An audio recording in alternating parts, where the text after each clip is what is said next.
Hello everyone, my name is Caden and welcome back to more Steins Linear Bounded Phenogram. Last time we did the... let's pull it up first. We did the...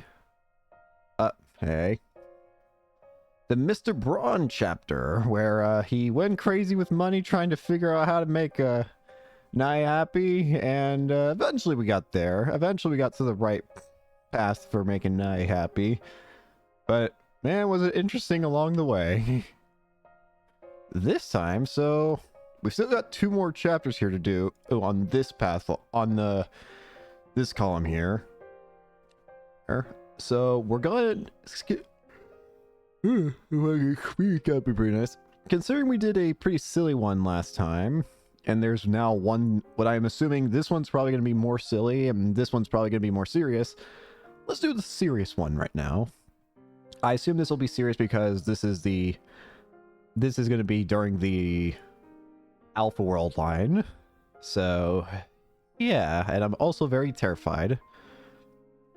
However, I have to do it. So shall we begin the ghostly rendezvous? Let's do it. The ghostly rendezvous.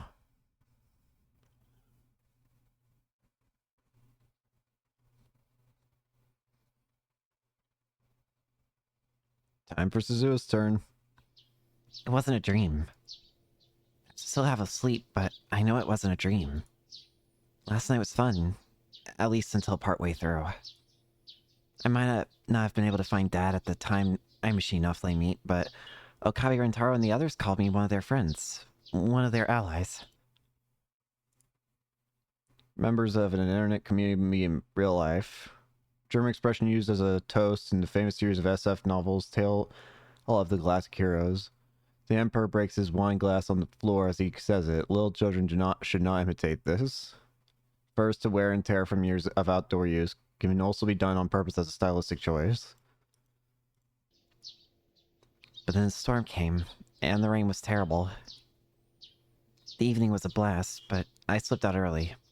I had a bad feeling about things. Up on Ronnie-con's roof was my time machine, busted. All because of the choice I made. The time machine broke because I decided to make a stop in 2010 and to look for my dad. I can't head further back into the past. I screwed up. I screwed up. I screwed up. That's all there is to it. I don't know how to fix the time machine. Only how to use it. That's why when I saw that on the way back, the shock was so intense that I assumed it was just an hallucination. I'm probably asleep and this is all a dream. Once I wake up, everything will vanish. That's what I thought. That's what I wanted. Then I'd never have to see that ever again. That's what I thought. That's what I wanted. And now it's morning. I'm in the tent I put up on the lawn in the corner of Kitanomaru Park, where I always spend the night. I awaken from my slumber and peek my face out from the tent.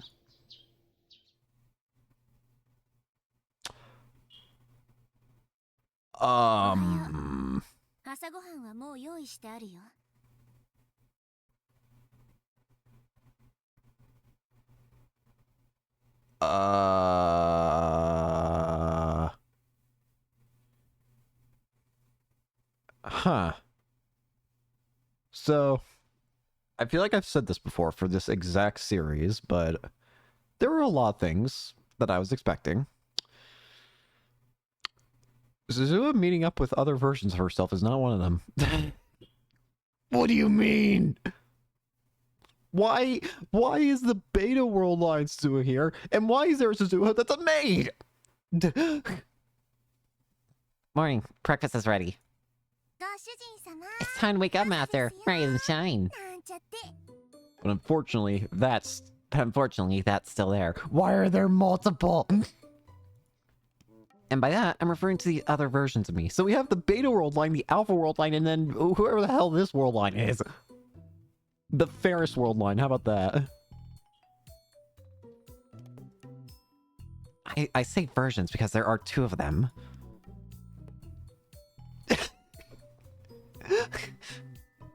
The one in the military uniform is the first other me. She seems uptight and serious. I'm pretty sure she's a real soldier. I can tell by the way she holds herself. But who's the maid one? The one in the maid outfit is the second other me. She seems super carefree. She's likely just an ordinary citizen. I can tell by the way she holds herself. Yesterday, on the way back from discovering that the time machine was broken, the two of them suddenly appeared near me. Why are there more? I have no clue why. Before I knew it, they were just there. And they're still there. If I'm not hallucinating anyhow. This is wild! What the hell? Sheena Mayuri, good morning, Suzu-san. Your stay was super fun. Let's talk again sometime. Also, I'd be really happy if you let me rub your belly again. First of all, you're going to die in like a few days, I'm pretty sure. And second off, I have bigger concerns.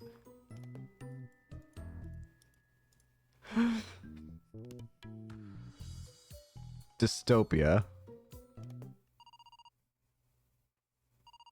Oh, that's just...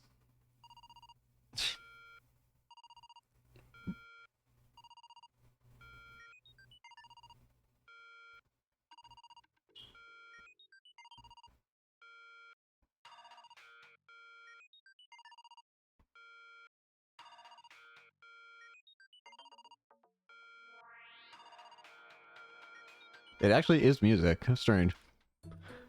Anyways. What's wrong?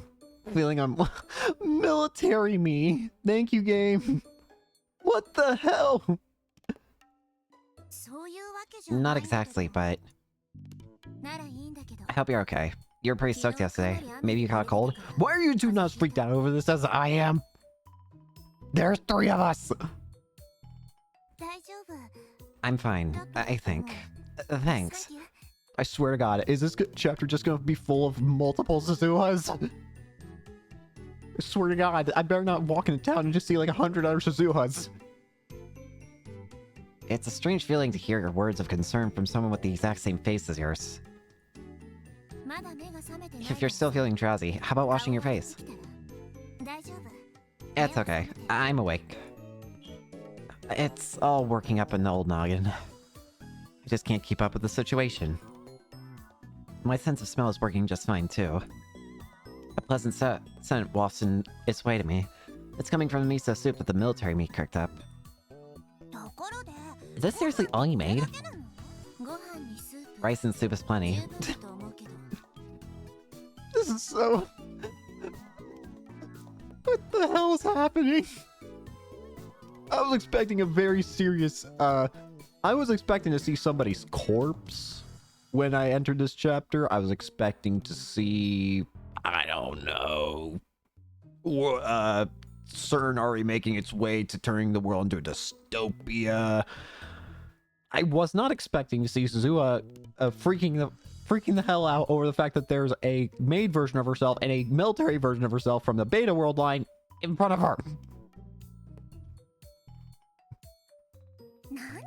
You gotta be kidding me. No way. It's all working up in the old noggin. But I still can't follow their conversation. Suzuha, don't tell me you agree with her. Which one?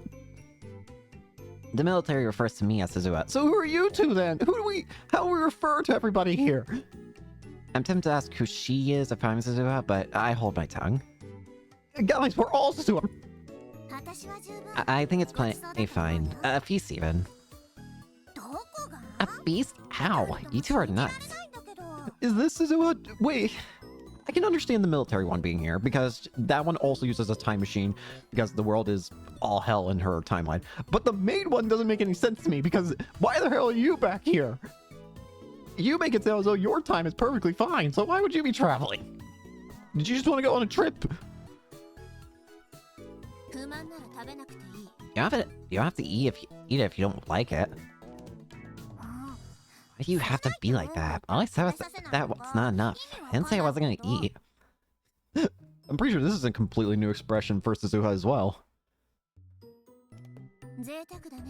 You're pretty spoiled, aren't you? She's a maid, what do you think? I've got no complaints. Mind if I dig in? Be my guest. Cheers. The military me skillfully scoops and serves me some miso soup. It looks hot. I take a sip. This is good. One sip is all I need to appreciate the flavor. It's not extravagant, but the dashi balance is perfect. What's gonna happen if we go see, like, Daru? Is that a good idea right now?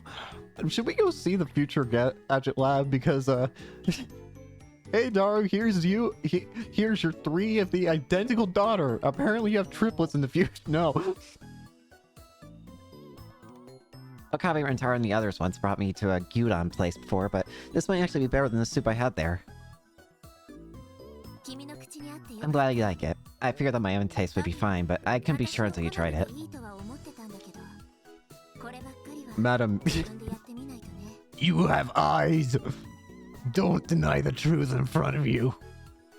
In front of you is yourself. Inside there are two selves. Made one and no. We might have the same taste in food. Just because we look the same doesn't mean our tastes will line up perfectly. That sort of thing depends on what one grew up eating. Still, there doesn't seem to be much of a difference between the 3 of us. Stop standing in the exact same pose, you idiots! Well, I guess it tastes pretty good. Despite her complaints, that made me nods in agreement after taking a sip of the soup. Said the same girl who was just complaining. I'm not complaining now, am I? Considering this miso soup is totally real, it's probably safe to say that these 2 aren't just figments of my imagination. Which leads to the question of, how the hell? Granted, there's also the possibility that the miso soup isn't even real. This whole thing is an illusion. The psychosis is settling in. But for now, let's just assume that these 2 are really here.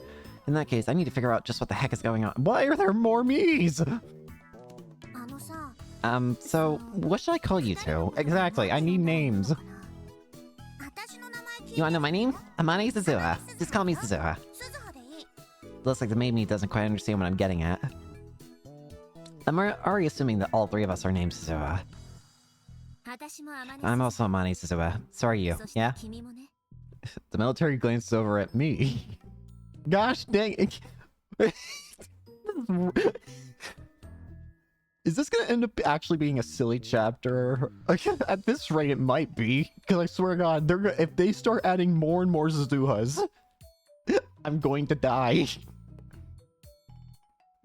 Daru, get a hold of your child. She's multiplying. So we're all Suzuha. Yes. This is going to make things real confusing real fast. That's a good point.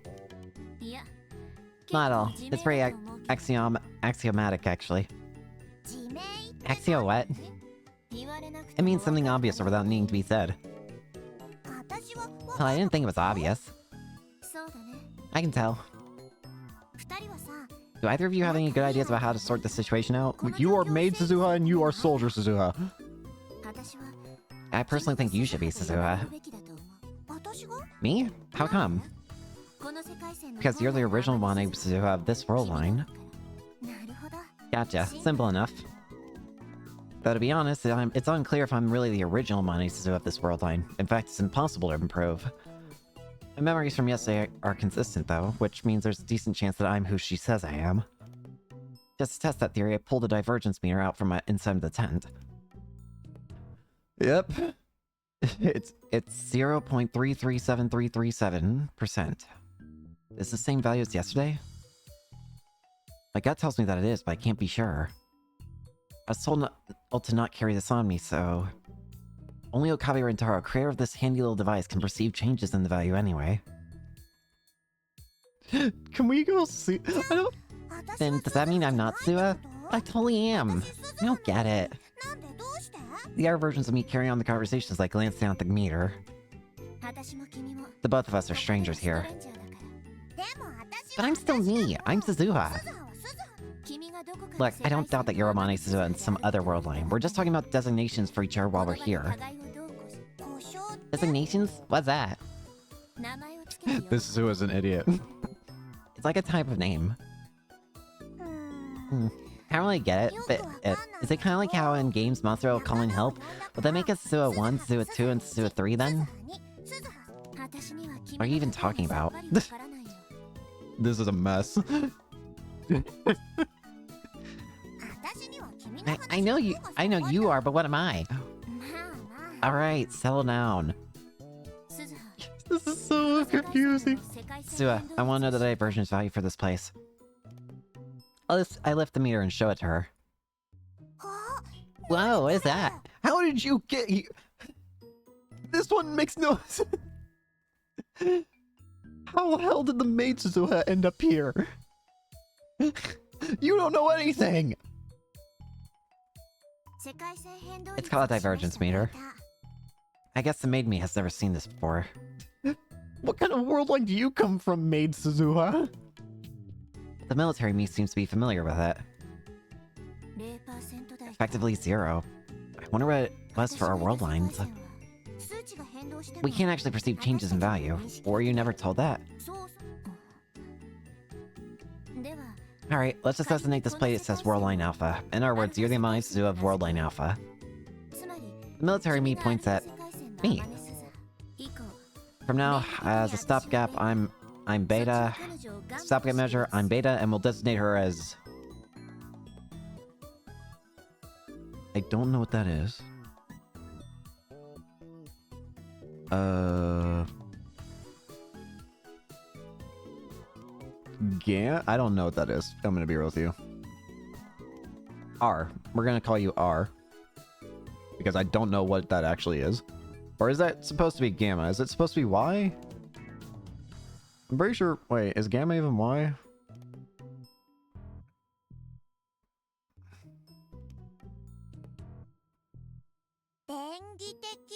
What's a stopgap? It means quick and easy. So she's Alpha, you're Beta, and I'm Y? It feels like I'm last. Doesn't seem right. They're just code names. They're so mean to the order. Which means I'm free to change it then. Sure. I'm Suzuha. Just plain old Suzuha. Gosh dang it. Not happening. Why? Because her designation is Amane Suzuha. I'm guessing she means me. But I don't get why she gets to be Suzuha and I don't. This is going nowhere. This is really going... I'm gonna have to suggest a compromise. In that case, I'll just go by Alpha. I'm Alpha, you're Beta. The maid is Suzuha. There, now you should all know who we're talking about. No, you have to be Amane Suzuha. But I want to be Suzuha. Gosh dang it! I don't mind being Alpha. Sorry, but no. Looks like the military me isn't going to budge. So now we're just glaring at each other while trying to figure out a solution. If you don't like, this, how about... I know that one even less! W? How about Suzuha W? Oh, that's Omega? Alpha is the first letter, while Omega is the last. Omega? That sounds pretty cool, but I still prefer Suzuha. This sucks. Their argument continues like this for a while. Though to be honest, I couldn't care less at this point. We could probably just get by calling each other Suzuha or you. But Beta's not fixated on calling the other one on Omega, and she's fixated on being called Suzuha. In the end, the military uniform proves to be the more adult of the two. How about this? You're Alpha. Looks at me and says this. I'm Beta. Beta turns to maid me. And yours is Zura. However, in my mind, I'll still be thinking of you as Omega. Is that okay? No objections here. I don't get what you mean, but sure. This long and ultimately pointless conversation finally comes to an end. Who knew figuring out names could be so stressful? Having a conversation with yourself is pretty exhausting. Especially when you all have different personalities. And yet you're still the same person. The two of them look exactly like me, but they're surprisingly different on the inside. I suppose just figuring out that alone made the morning worthwhile. This is not a good idea. We should not be going into... Oh no. Additionally, I've also discovered that nobody else can see these two. Excuse you? Thanks to that, I'm able to comfortably go to work with the two of them tagging along. Nothing quite like avoiding the boss man's rage. And it's also nice to have some company, even though there are no customers. I don't have to sit around bored. What sort of store is this? So they're just okay, so that's why it says Ghostly Rendezvous? Is this just the psychosis settling in? What sort of store is this? The main me, I've also decided to call her Omega in my mind, is restless. Her constant wandering to and fro is starting to make me feel tired. Seems like it deals in selling older model televisions. Does this mean that Suha in the main game was just dealing with this shit? Great. What the hell? Wait. What? On the other hand, the military me is standing at attention while surveying the lay of the land. Televisions? These are TVs? The TVs of this time period sure are bulky. As far as I can tell, they're old even for this era. So where are they selling them? Probably nostalgic value. You know, retro stuff, like that jersey Zu is wearing. What? I'm not wearing a jersey. I meant Alpha. Oh, that's Zua. Hi, this is my first time messaging you. I'm Urushibara Luca. We managed today. I was really happy to hear you compliment my cooking so much, Mane-san. Thank you so much. Thanks for the message. The curry you made was so good. It's definitely in my personal top 3. It keeps this a secret, but it's even better than my mom's cooking. Great tasting. I can't scroll down. I'm gonna end up... I can't scroll down.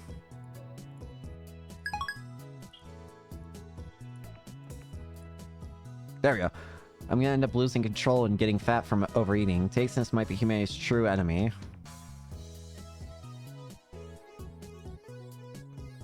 Oh, that's Zuha? This really is confusing. If the others could see this, this would be even stranger. I think it's actually even stranger to... What's with you, part-timer? Get it together. Sorry, boss man. Were you up there making a racket with Okabe and the others yesterday, too? Only for part of the night. After that, I ducked out and went to Radicon, only to discover that my time machine was broken. Then you go get some... Then you got some sleep, yeah? There's a bigger problem than that. Oh, the bigger problem, huh? Sounds tough. Hey, boss man, have you ever seen, like, multiple versions of yourself before? The hell are you going on about? Is this some new urban legend or something? I doubt you'll believe me, but I can see them right now. I assume you get mad at me for screwing around, but the boss man takes my statement surprisingly seriously. 2 other versions of you, huh? Sounds kind of like a ghosting effect. Ghosting effect? TVs these days are all well made, but it doesn't happen all that. So it doesn't happen all that much anymore. But it happened a lot back in the day. Huh? You're talking about TVs. Are you talking about like an effect where it's like the image is kind of like burned in for like a split second, and it feels like you're just seeing something from like a second ago or something? I don't know. Well, do you think I am? Of course I'm talking about TVs. Good point. I mutter as I look across the interior of the store, feeling I have little choice but to agree. So, what's a ghosting effect? Consider this. An antenna is picking up signals coming straight for it, but also signals that are bouncing off the mountains and buildings. Naturally, you get some time lag. Which means you get the original image, but also images on the left and the right. That's what the ghosting effect is. So I'm sure you youngsters have never seen it before. Can't say I have. Well, technically it ain't a matter of left or right. It's actually the front and rear. The image on the left is the front ghost, while the one on the right is the rear. A ghosting effect. So that's what these two are. They're ghosts. But that way, my situation certainly sounds similar. Ultimately, what's happening to me in reality isn't going to be going to be one-to-one with a TV-related phenomenon, but I'm not going to sweat the details. Does that mean Beta and Omega are possible versions of me from different world lines? Like, different versions of me are suddenly overlapping, which led to the front and rear ghosts appearing. That's true, then I'm Alpha, Omega, and Beta. So if that's true, and I'm Alpha, Beta, Omega and Beta might not be bad designations for the others. Omega, the maid me, is the front ghost. Beta, the military me, is the rear ghost. Despite how crazy this all is, giving them those names makes an easier pill to swallow. Thing is, can't they interact with the real world? They made the freaking... They can interact with the real world, can't they? They made the soup. The soup was real. It's a little embarrassing to get complimented that much. I'm going to end up being really nervous next time I see you. Cooking is a hobby of mine, so seeing others enjoy the stuff I make just fills me with joy. I'll bring some for everyone at the Bronze Workshop next time. It's past noon. Okabe Rentaro suddenly swings by. Morning, part-time warrior. Okabe Rentaro appears to be trying to act calm, but I can tell that something's off. Yo. I replied to him like usual. Slacking off? Not like there are any customers. But there are two other versions of me. Help. Is this my lab guy, Uncle Ocarine? I'd assume so. I guess they both know him. But from what I can tell, Okabe Rentaro can't see either of them, so I act normally. Plus, after all that partying last night, I'm pretty dang sleepy. Partying? Last night? Okabe Rentaro's acting odd. Oh god, what? What do you mean? Our conversation isn't lining up. Were you drinking last night, Okabe Rentaro? You should lay off the booze. You're still underage. You didn't end up finding your father, so we held a last supper to celebrate you becoming a test subject, right? Yep, that's right. You said something similar yesterday, too. I really appreciate that. I don't remember much, but how exactly did I get you there? Wait, were you seriously drinking? Just tell me. I tried to head home for the time machine offline meet, and... hold your horses. A time machine offline meet? Yeah. And that's where your father was supposed to show up, right? That's what I told you yesterday. I know I told him that. I should have. There really is something weird about Okabe Rentaro today. And then, what happened when you tried to leave? You, Hashietaru, and Chimayuri popped up. And that's when you guys dragged me off to the lab. The end. After that is when I slipped out midway through the party, but I leave that bit out. I had my reasons to leave, and that's none of Okabe Rentaro's business. Yesterday was pretty fun. Though it would have been even more fun if Makise Kurisu wasn't there. I'm pretty sure that apple pie of hers could be used as a murder weapon. But Urushibaru's Luca's curry was sublime. That lab of yours is kind of like a club, yeah? I'm jealous. Everyone gets along really well, and it always seems like you guys are having a good time. That might have been the most comfortable I've felt in my entire life. I'm totally honest about how I feel. I could never even hope for that kind of environment in the era I was born. It's not like I didn't have friends, but they were more like comrades in the resistance.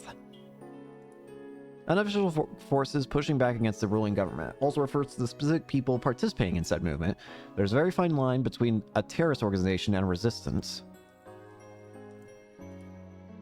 People to fight alongside, brothers and sisters in arms.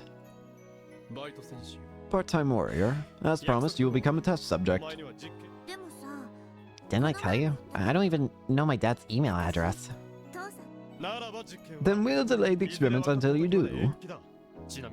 Oh, and for the record, the phone wave name subject change is classified lab info. In order to prevent any possible leaking of information to outside organizations, you'll have to become a lab mem. A lab mem? Short for laboratory member. Those given said title become a part of my lab. Are you sure it's okay for me to join your lab? You're becoming one whether you want to or not. Starting today, you will henceforth be known as Lab Mem number 8. Still crouched down, I look at the floor after hearing Okabe Rintaro's words. I'm so happy I can barely move. I can feel my nose starting to get runny. I feel like crying. Just before I look up, I quickly sniffle. I can tell I'm smiling. Fine, I guess I have no choice. I'll be your test subject. Then you won't leave yet, right? Nope, I'm gonna keep looking for my dad.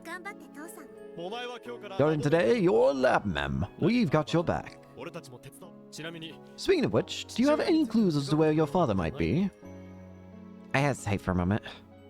I then stand up and look Okabe Rintaro in the eyes. My dad goes by the name of Tighter. I'm fully aware that the statement comes with the danger of Okabe Rintaro discovering my true identity. But I said it because he called me one of them. Part of their group. Wait, by Tighter, do you mean that Tighter? I expected Okabe Rintaro's reaction. You know him. He might actually be using a different codename right now, but Okabe Rintaro whips out his cell phone and shows it to me. Look, there's someone here writing under the name of John Tighter. I stare at the screen. The mystery has been solved. Your father is on 8chan. I actually know. I think I know. I think I know exactly what point we're at in the main game at this point. I actually do kind of remember this conversation from the original Steins Gate. But of course, from Okabe's perspective, I do remember this, and she's gonna say like, "Oh, I definitely know that." Cool and all, but I definitely know that's not the real John Tighter. Unfortunately, this isn't the info I'm looking for. All it takes is a single glance at the screen to realize that. I recognize the text quite well. Wait, why the lukewarm reaction? Well, this isn't him. How can you know that? You just said your father goes by Tighter. I just know, okay? This Tighter isn't my dad. I can't tell Okabe Rintaro why, but I know this for a fact. Because the John Tighter on @channel is none other than me. There's no John. The name my dad used is... I can't tell him, so I give Okabe Rintaro different information. Feral Tighter. So that name was fake too!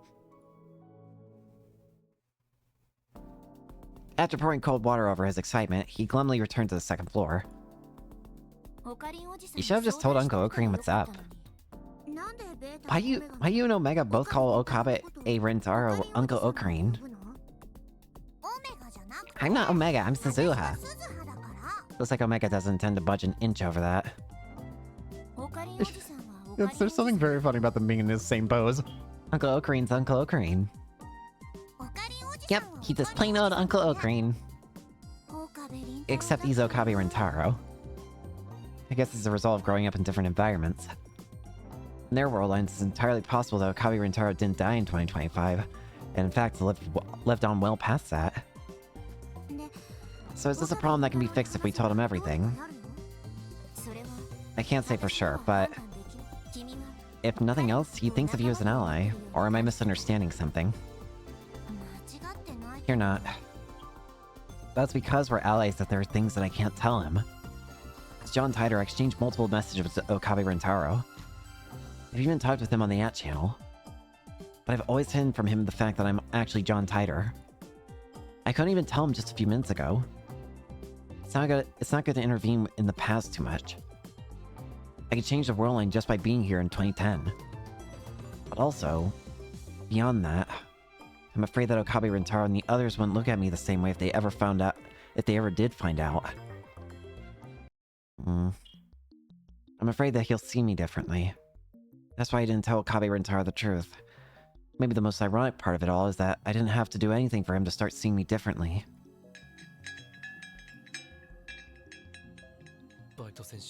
There you are, part-time warrior. What's up, Okabe Rintaro? I barely even recognized him when he showed up at work. He's like an entirely different person. Is your hand okay?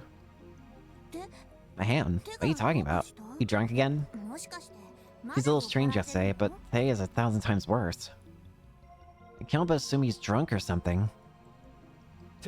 I'm asking if your hand is okay. I'm fine. I have no idea what he's talking about, but Okabe Rintaro is very clearly taking whatever it is very seriously. I decided to answer him properly, bring my hands up to my chest and turn them front to back so he can see. Everything okay? You seem kind of down in the dumps. I ask out of concern, but it seems to go in one ear and out the other. I see. I guess it's not time for you to get injured yet. What's wrong? What do you mean? The time leaping. Your time machine is broken. Okabe Rintaro looks me in the eyes for the first time. I meet his gaze with my own, but all I can see behind his eyes is a dull light. Something I haven't seen since coming to this era. It's the same look my friends in the Resistance had. The deep sorrow of losing the people closest to you. Despair of losing them because of your own powerlessness. Losing one or two people wouldn't be enough to fall this far. It's the look of someone whose heart has been crushed over and over, and at each time they stood back up again, they lost more. It's the rage you feel toward yourself. I can hardly believe it's the same Okabe Rintaro as yesterday. He's nothing like the man who excitedly announced that my dad was John Titor, then sulked off after discovering he was wrong. My time machine. Wait, mine? Switch finally dispelled my doubt. There's no way he'd say or know something like that after yesterday. Which means that Okabe Rintaro before my eyes right now isn't the same as the one from yesterday. That's right. You're a time machine. Who knows how much time he must have spent between yesterday and today. I know that sounds like a contradiction, but that's how it is. He must have made it possible through some means or other. But what? There aren't many options. It has to be a time machine. Just like how Amane Suzuha is John Titor from the future, he too must have become a time traveler. Using a machine separate from my own. When'd you come from? That doesn't explain everything. Sure, he's a different person inside. But appearance-wise, he looks the same as yesterday. I have no idea how much despair he went through to reach today, but considering how peaceful this era is, I doubt that there's much that could grind his soul down to its very core over and over again.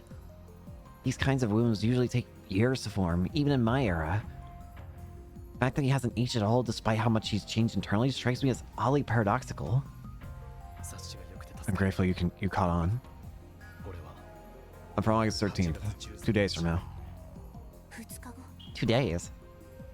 Fiery. Now I know the reason why he hasn't aged at all. If he's only from 2 days in the future, of course he wouldn't have. But this makes how much he's changed inside even more bizarre. We started to work on improving the phone wave name such a change and ended up succeeding in converting memories to data and sending them to the past. A grand achievement, first for humanity. We then went on to name this new invention the Time Leap Machine. Okabe Rintaro's story far exceeds anything I could have ever imagined. According to him, by using the Time Leap Machine, one is able to recall memories from 2 days in the future. It's not a physical leap through time.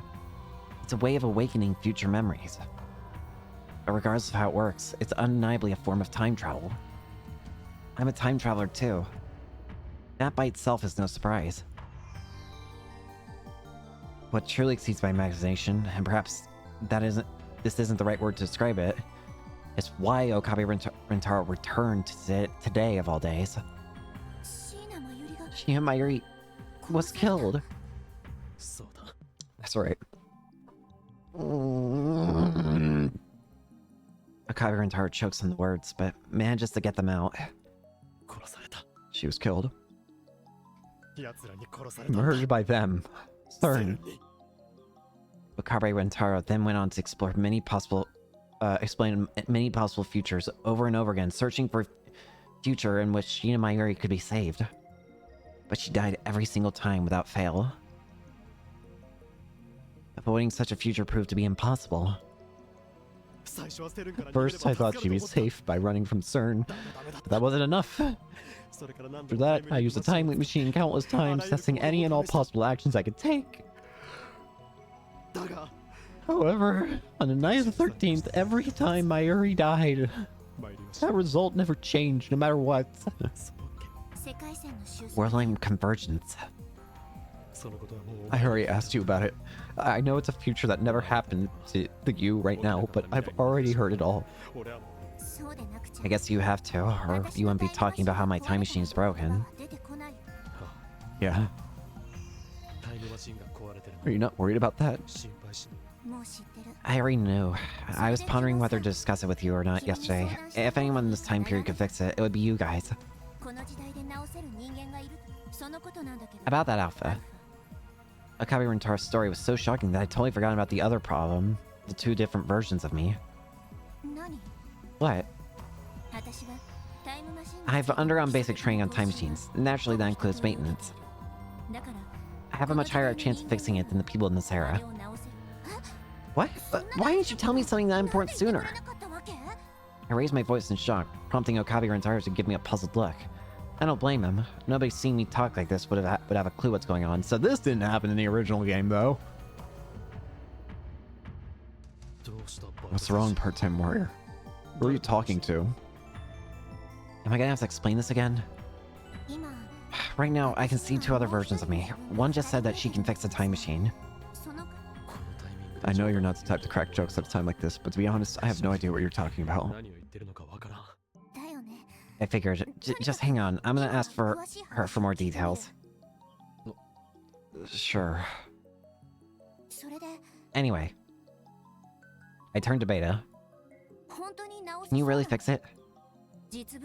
I'd have to see it to say anything for certain. Are you aware of the current situation? The VGL is unstable, so while it was supposed to materialize on the roof of Radicon, it's little off course and ended up embedded in the wall. Hence the damage in various places. Not the right thing. A variable gravity lock. The device is what keeps the John Tire's time machine and its passenger fixed in place. We don't need to see this for the third time. We should explain why it broke down in the rain. I see. Sounds like it's inferior to the one my dad made. Dad made mine too, it's just incomplete. Regardless, if it malfunctioned due to the rain, it shouldn't be that busted. At least I hope not. That said, if the VGL is toast, we're out of luck. That thing is like a black box. I have no idea how it works. Is there a difference between it being unstable and unbroken? If the instability was only enough to shift it from the roof to the inside of a wall in the same building, that's still within the range of error. But if it's actually broken, it'll be impossible to repair. You won't be able to go to the past or the future. The future?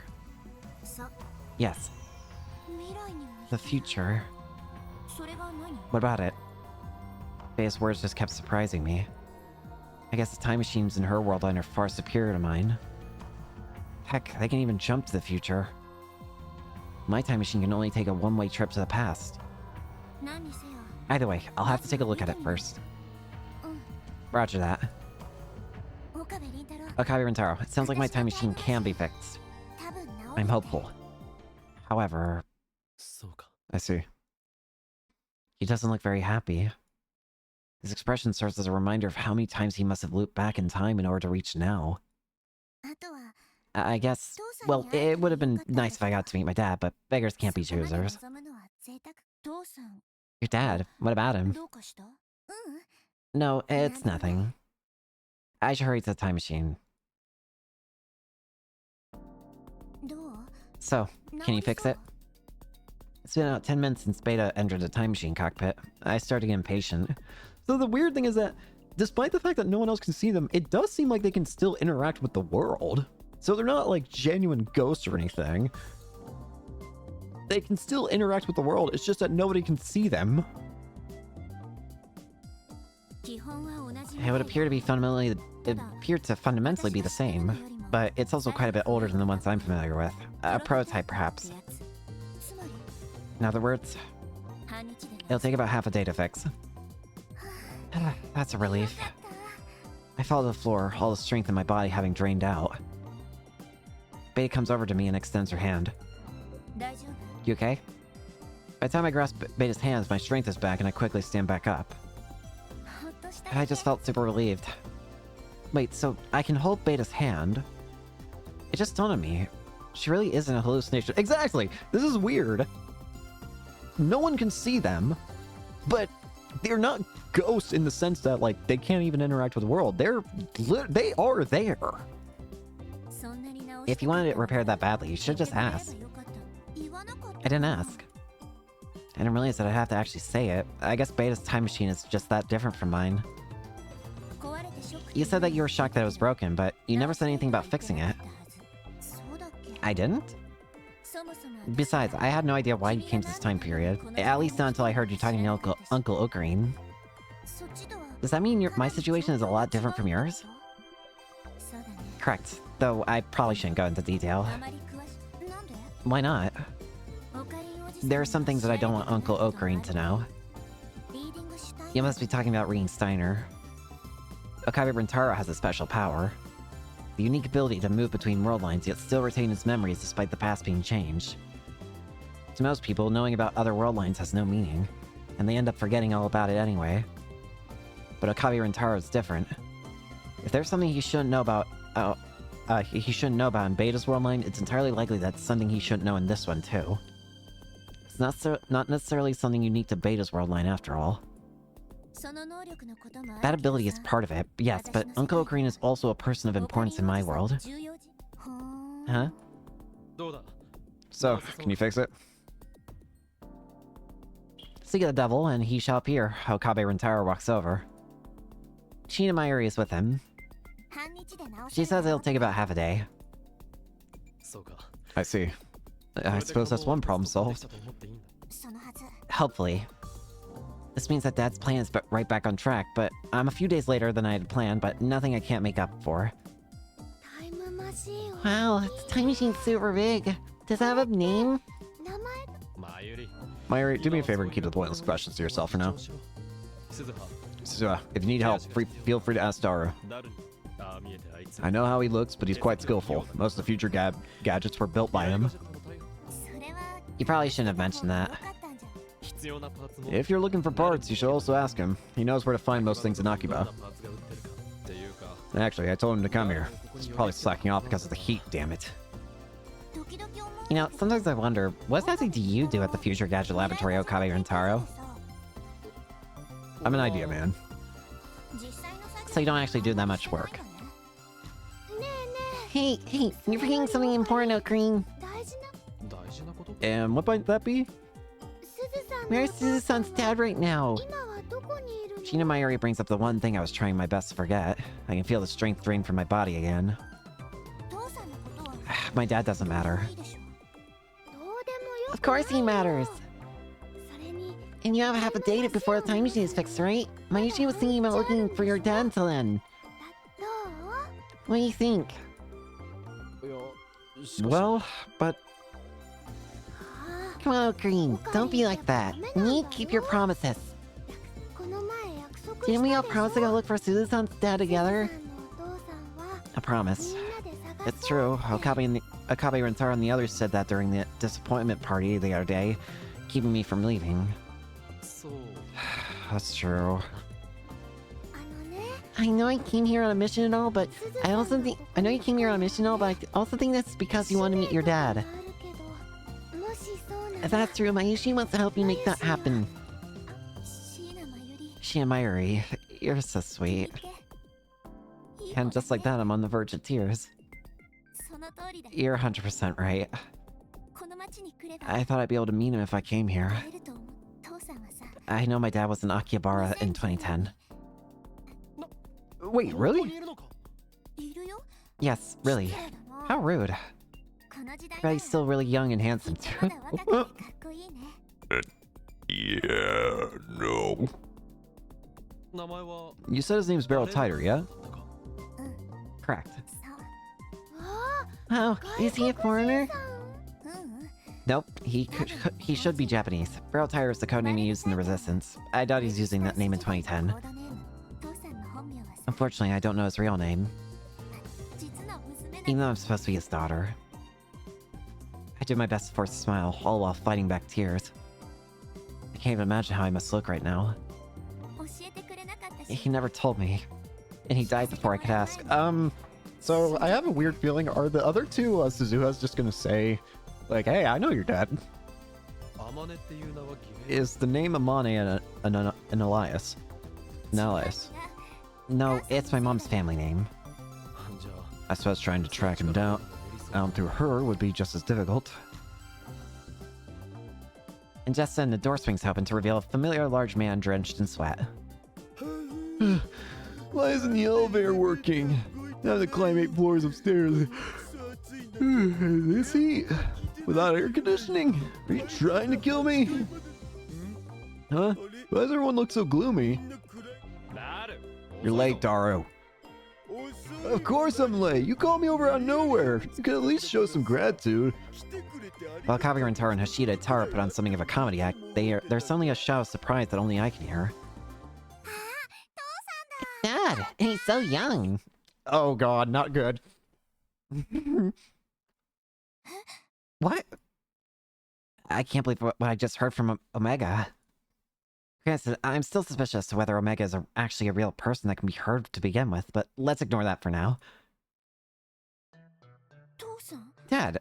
Did you just say Dad? Yep, that's my dad right there. Suo Omega said this and points directly at Hashida Taro. Oh, great. What? This is breaking the events of the main game quite drastically at this point now. I run my eyes several times, but it really is Hashida Taro. Seriously? What's wrong, part-time warrior? He getting to you? Susan, you're scratching your face up. Are you okay? Just give me a sec. I'm on your end of the most shocking confession of my entire life, and I have no idea what to do with myself. Huh? My dad's right there, but maybe you have a different dad, Alpha. Hashida Taro's my dad in my world line, too. Then it must be the same here. I spent so much time searching for Dad, but he was right here the whole time. Which explains why I didn't see him at the time machine offline meet. What's wrong, Manichi? No, it's nothing. Okay, but your face is bright red. I'm also glad that Hashida Taro is so worried about me, but he's the reason I'm bright red. Mixed feelings. Anyway, Okreem, what do you need from me? Fix the time machine. That's obviously impossible, SMH. We can barely get the phone waves to work properly, and you're asking me to fix a time machine. You're nuts. The me from one of the other world lines knows all the technical details. All you have to do is help. You from another world line? Hashida Taro doubts my words for a moment, but Bea's already started doing checks on the time machine. As a result, parts of it are opening and making noises seemingly by itself. So they're gonna see this too! Whoa, is this a poltergeist? The other me is just doing a few checks. No worries. So this is the only way they're gonna be able to communicate with the real world. Why are they invisible? So if Ghost Town here is fixing it, you don't need me. I mean, no, it's way too hot. Hold it, Daru! But Ghost Town is... I want you to help. Why? You don't need me. I can't handle the heat. If it's just small stuff, you can do it, Okreem. I mean, sure, but don't you have any interest in the time machine? Of course I do, but I don't want to work in this heat. I'll drop by to watch when it gets cooler at night. Later. Fine, sure, you're right, but I do need you to go shopping. You're the only one who can buy the replacement parts for the broken components. Can this wait until it gets cooler outside? If you leave now, you're not coming back until later tonight. I have a gut feeling. We don't have time for that. Sua, do you know what parts you need? She's checking right now. I call out to Beta inside the time machine. What's the deal? The lightning burned out. The lightning burned out circuits in 3 locations. What parts do you need?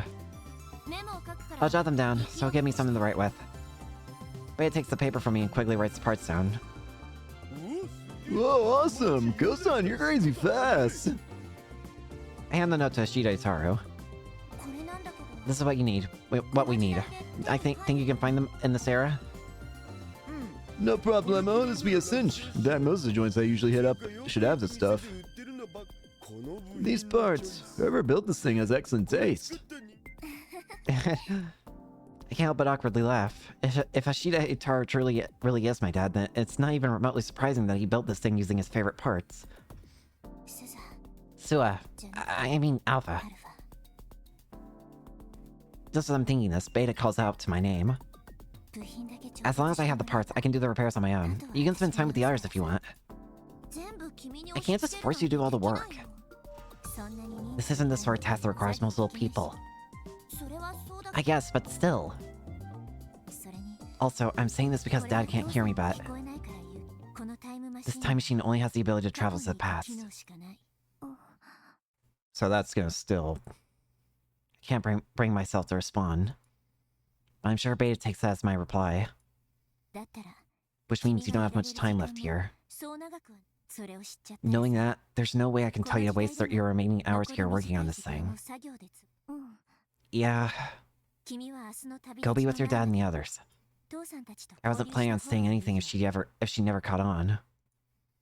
But Beta knows more about the time machine than anyone else here. Of course she'd figure it out. Also, if Omega, or Suzua's here, she'll get in the way of my work. Beta's trying her best to act cheerful. Although she ends up playfully jabbing Omega instead. What's that supposed to mean? Why me? Alpha's no different. Are we really the same? Bro. I can understand Beta existing here, I guess. But freaking Omega here is hilarious. This is a version of Suzua that we have never come across. And it is hilarious. Yeah, I guess we are. Anyway, I decided to take Beta up on her offer. I finally found my dad, but now I don't even know what to say. The two of us both end up heading out to buy replacement parts. Well, I guess since Omega's here, it's the 3 of us. Sorry about all this, Hashitaru. You know, tagging along and everything.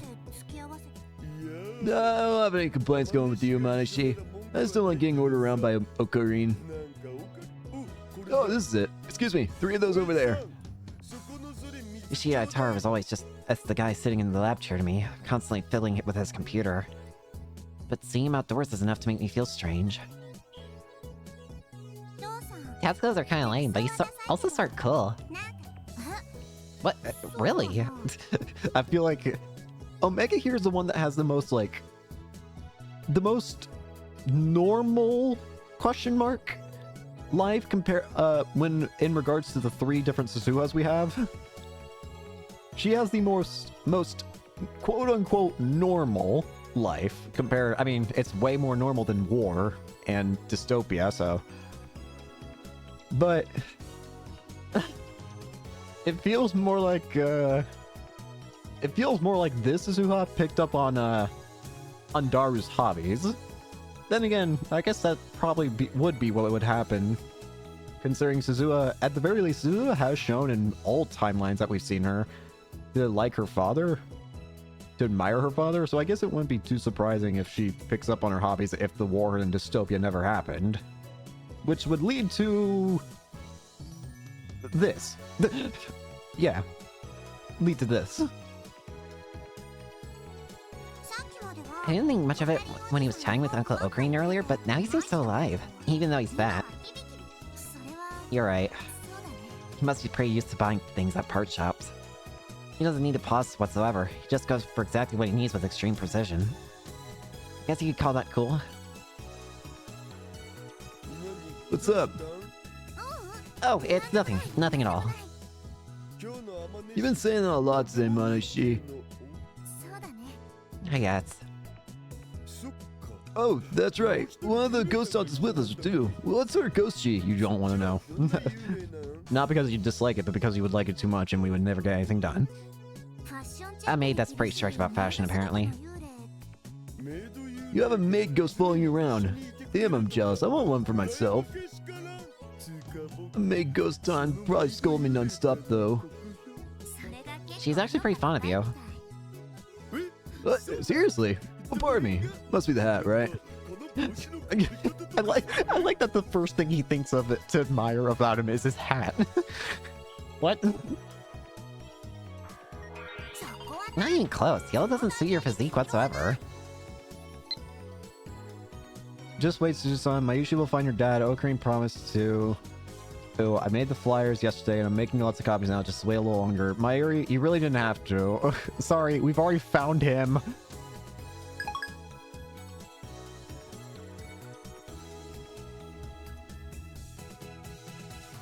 What's she saying? It's not the outside that makes a man. Is that a compliment? I don't know. I don't actually know. I think so?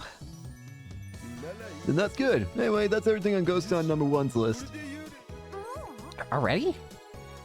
There wasn't much on here, and I got everything at my favorite shop. Once we get this stuff back to Ragon, it's mission complete. Flawless victory. Yeah, actually, the biggest challenge is gonna be that staircase. I can bring it up there for you. I know climbing stairs is pretty tough for someone out as out of shape as you. You're not wrong, but damn. I feel like I should probably familiarize myself with the time machine some more. I'll take it up and get to work with Ghost Sign.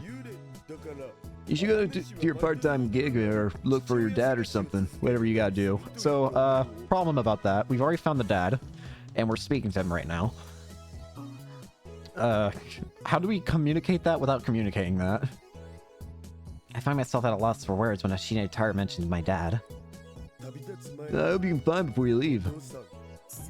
About that, I need to apologize to Ashina, Mayuri, and Okabe Rentaro. Huh? Why? Because I actually found Dad. What? Really? When? You know how I told you about how the ghosts are versions of me from different worlds, right? Yeah. Well, it looks like my dad's alive and well in those different worlds, so the ghosts know its name and face. Oh, I see. Oh, then I'll let the others know. Okay. How about you go meet him now? What's his name? Do I know him? I would hope you'd be pretty familiar with him. His name is Amir. Go speak with him. My dad's name is... Hashida Yutaro. Ashito! Feel like I hear that name a lot. If anything, I'm kind of tired of hearing it. Wait, isn't that me? Yep. Apparently.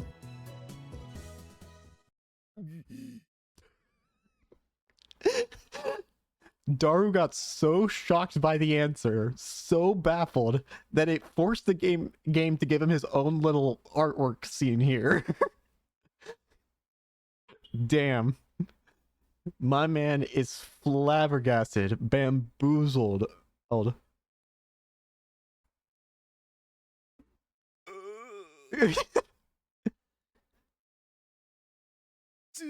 What's that supposed to mean? Hashida Yutaro is suddenly very confused. Welcome to the club. I don't blame him. I was shocked when I heard from Omega, and I still can't fully believe it now. I guess from your perspective, I'm your future daughter. Wait. I'm not she's my daughter in the future. He's so confused that he's just repeating what I said. That's right. He's not wrong, but it looks like Ishitara's not even sure what he just asked. He's talking about actually thinking. I can't really blame him. Bro thinks he would never ever have a normal life like that, and yet in the future he has Yuki, he has Amane, he looks awesome. Bro actually has everything in the future, and he can't believe it. So you're saying I'm your dad? Yep. I get it, I don't get it. You don't get it? Well, I get it, but hold on a sec. Shihitaru then goes completely silent. I was expecting this to be a lot more serious, this chapter. I was not expecting this. I like it. His facial expression is frozen. I have no idea what he's thinking about right now. Would it have been better to not know? My anxiety causes me to blur it out. I was as shocked as he is when I first found out. So I understand full well that it's hard to find the right words. Are you upset that I'm your daughter? But even then, having him say nothing is just too scary. He's my dad. I finally get to see my dad. Though I guess he's not actually my dad yet. Anyway, I just really want Shihitaru to say something. Sorry, I have no idea how I'm supposed to react to this. You know what? To be fair, I don't blame him.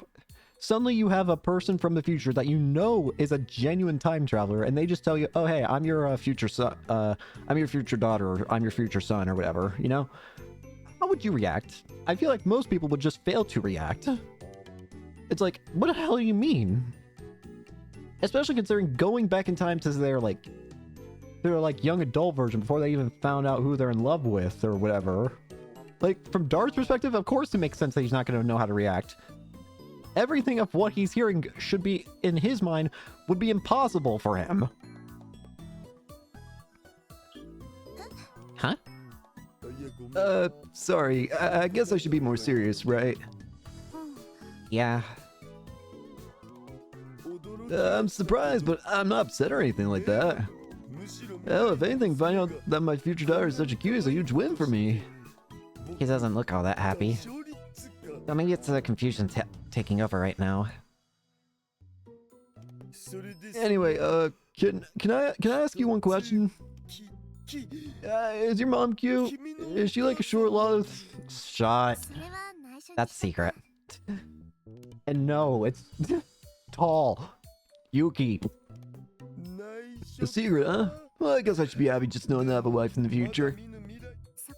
Yeah, I think you can look forward to that. Well, now you've got me excited.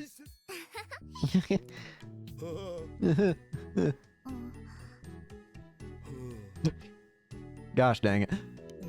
Anyway, I'm gonna head back to Raikon. Alright, be careful. I watch Shihitaru, Dad, as he goes off to the distance. So we're just not following him? His back has never looked larger to me than it does now. What do we do now? Hi. Yo-ho. Hey, it's your papa or father. Dad, we traded addresses, so I figure I'd send you a message of cards. What should I call you anyway? You're gonna call me whatever you like, I don't mind. This is a test reply. This is just test play. Did you get it? This is kind of embarrassing.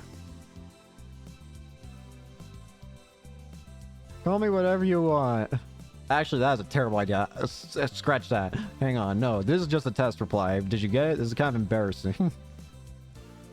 I almost made a grave mistake asking him and telling him he could call Suo whatever he wants. That is absolutely not a choice. Nuh-uh. But timer, where'd you wander off to this time? The moment I get back to work, I find myself on the other end of the boss man's rage. I'm sorry. Geez, it's almost time to make today's deliveries. He said I'm sorry. You know, you're looking more lively today than usual. Oh, well, something I was worried about kinda got fixed. You mean that ghosting effect problem of yours? Huh? Oh, not that one. Only Omega's with me right now. Beta's back at the time machine.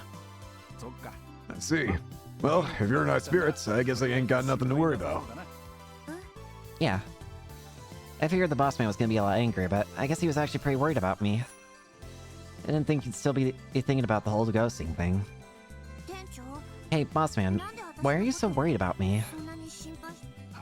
Hey, what? You'd be worried about some brat like you.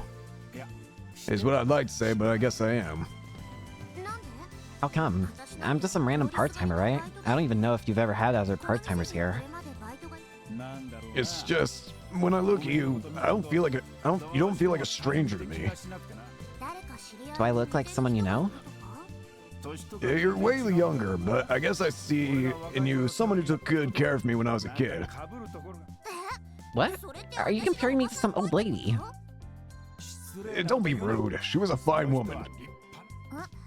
And does that mean you're saying I'm a fine woman too? I take it all back. You actually don't resemble her that much. You're a big jerk. Anyhow, she was someone I really respected. Part of the reason why I ran the second floor to a common yard is because she told me to encourage young people to grow and be strong. Just like how she encouraged me when I was younger. Huh. I guess you could say that what goes around comes around. Damn straight. I should be grateful too. If it wasn't for her, I wouldn't be here now. And you sure as hell wouldn't have a job. You got a point. So, what's her name? She went by the name Suzu-san. Now that I think about it, the two of you got similar names, huh? It's happening more. There's 4 Suzuhas now. Except that Suzuha is the current Suzuha, but oh, wait. This timeline is messed up to the severest of degrees. This is really, really not good. So we have 3 different Suzuhas. We have Alpha Suzuha, Beta Suzuha, and Omega Suzuha. And then we have freaking, we have the old Suzuha, which is from the past, but is also from the future, because Suzuha had to go into the past to make sure that Okabe and the others would get the room so they could fight CERN. And Jesus Christ, this is so convoluted. Yeah, that's what Sheena Mayuri always calls me. Was that her surname? Nope, her name was Ashida. Ashida Suzu. Ring any bells? What is happening? Bro, this timeline is nothing but knots. It's no longer a line, it's just knots. I can't help but gasp. There's no way this is just a coincidence. I can tell that Omega feels the same way. She looks at me in shock. Could that maybe be my grandma? I don't think so. How the hell? I replied to Omega, but the boss man thinks it was directed toward him. No? Well, I feared as much. I wasn't actually... but no, it doesn't ring any bells. Ashida and Suzu. Up until yesterday, I wouldn't have even noticed. But now I know.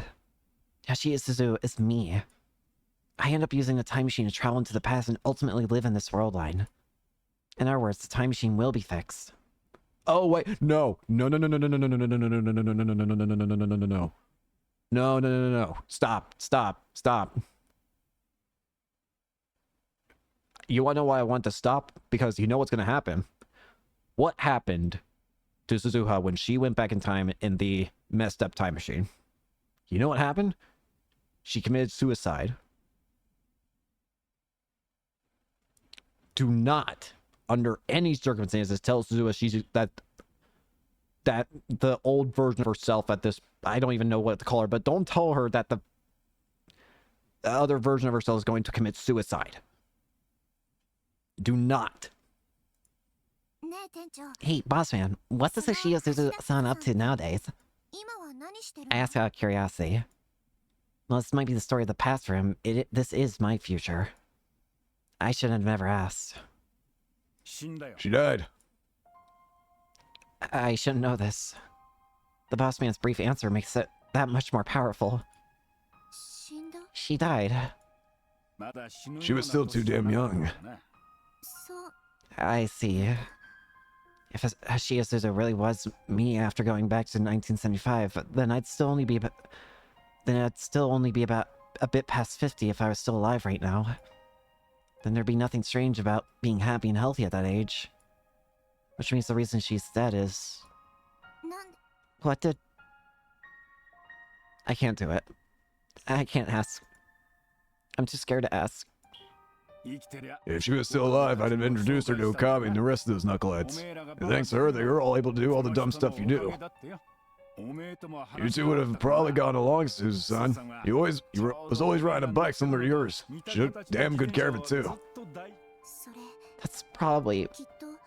It's not just a similar bike. It's probably the exact same one.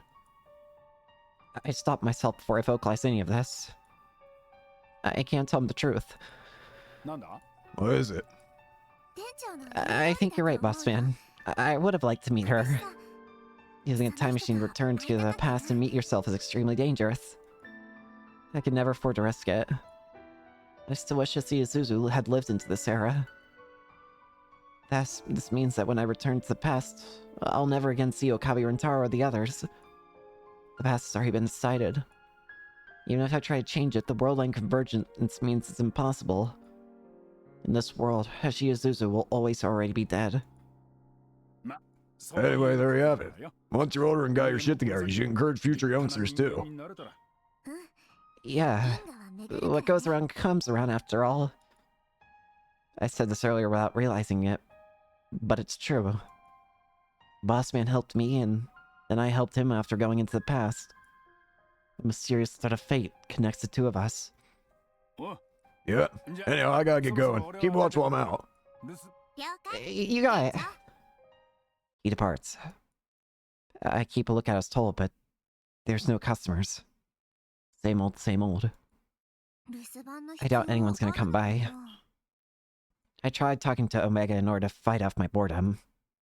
Omega seems to like the store quite a bit. As usual, she's wandering around poking and examining anything that catches her interest. You watch me until you gotta stay put, right? That's just part of the job. Well, sure, but... Omega's response is unexpectedly level-headed. And honestly, considering how few customers this place gets, it's a minor miracle that it's still in business. Maybe the boss man is running some sort of side gig. But he's actually super duper rich, and this shop is just his hobby. Oh, Suzuha, have you ever worked before? I just can't get used to calling someone else by my own name. I mean, it's kind of the same deal as when you hear someone with a similar name to your own. I mean, I've had situations where I've been had to talk to other Cadens. Of course, I feel like I'm the only. I very rarely see other people's name have the name Caden, but have it spelled like mine. Mine is, as you can see by the title of the channel, it's Caden. But I very, very, very rarely ever see anybody with the same spelling. It's usually something like it's either have a K, either add a Y, A, or something like along those lines. Maybe sometimes it has an I. But I very rarely ever see it spelled as Caden. But actually, funny story about that. I once had a roommate in, when I used to live in dorms in college. I actually used to almost live in I lived in a dorm with someone who actually had a very similar name to mine. It wasn't Caden, but it was a name of a Hayden. And I ain't gonna say the last name because I don't even know their last name, and I ain't gonna dox someone like that. But it was very funny how we both had similar names. Besides, it was so long ago I can't even remember. I just thought it was funny. Just can't get used to calling someone else by my own name. Yep, just regular jobs. How do you define regular? You know, normal, like at McD's. Sue has worked at McDonald's. Incredible.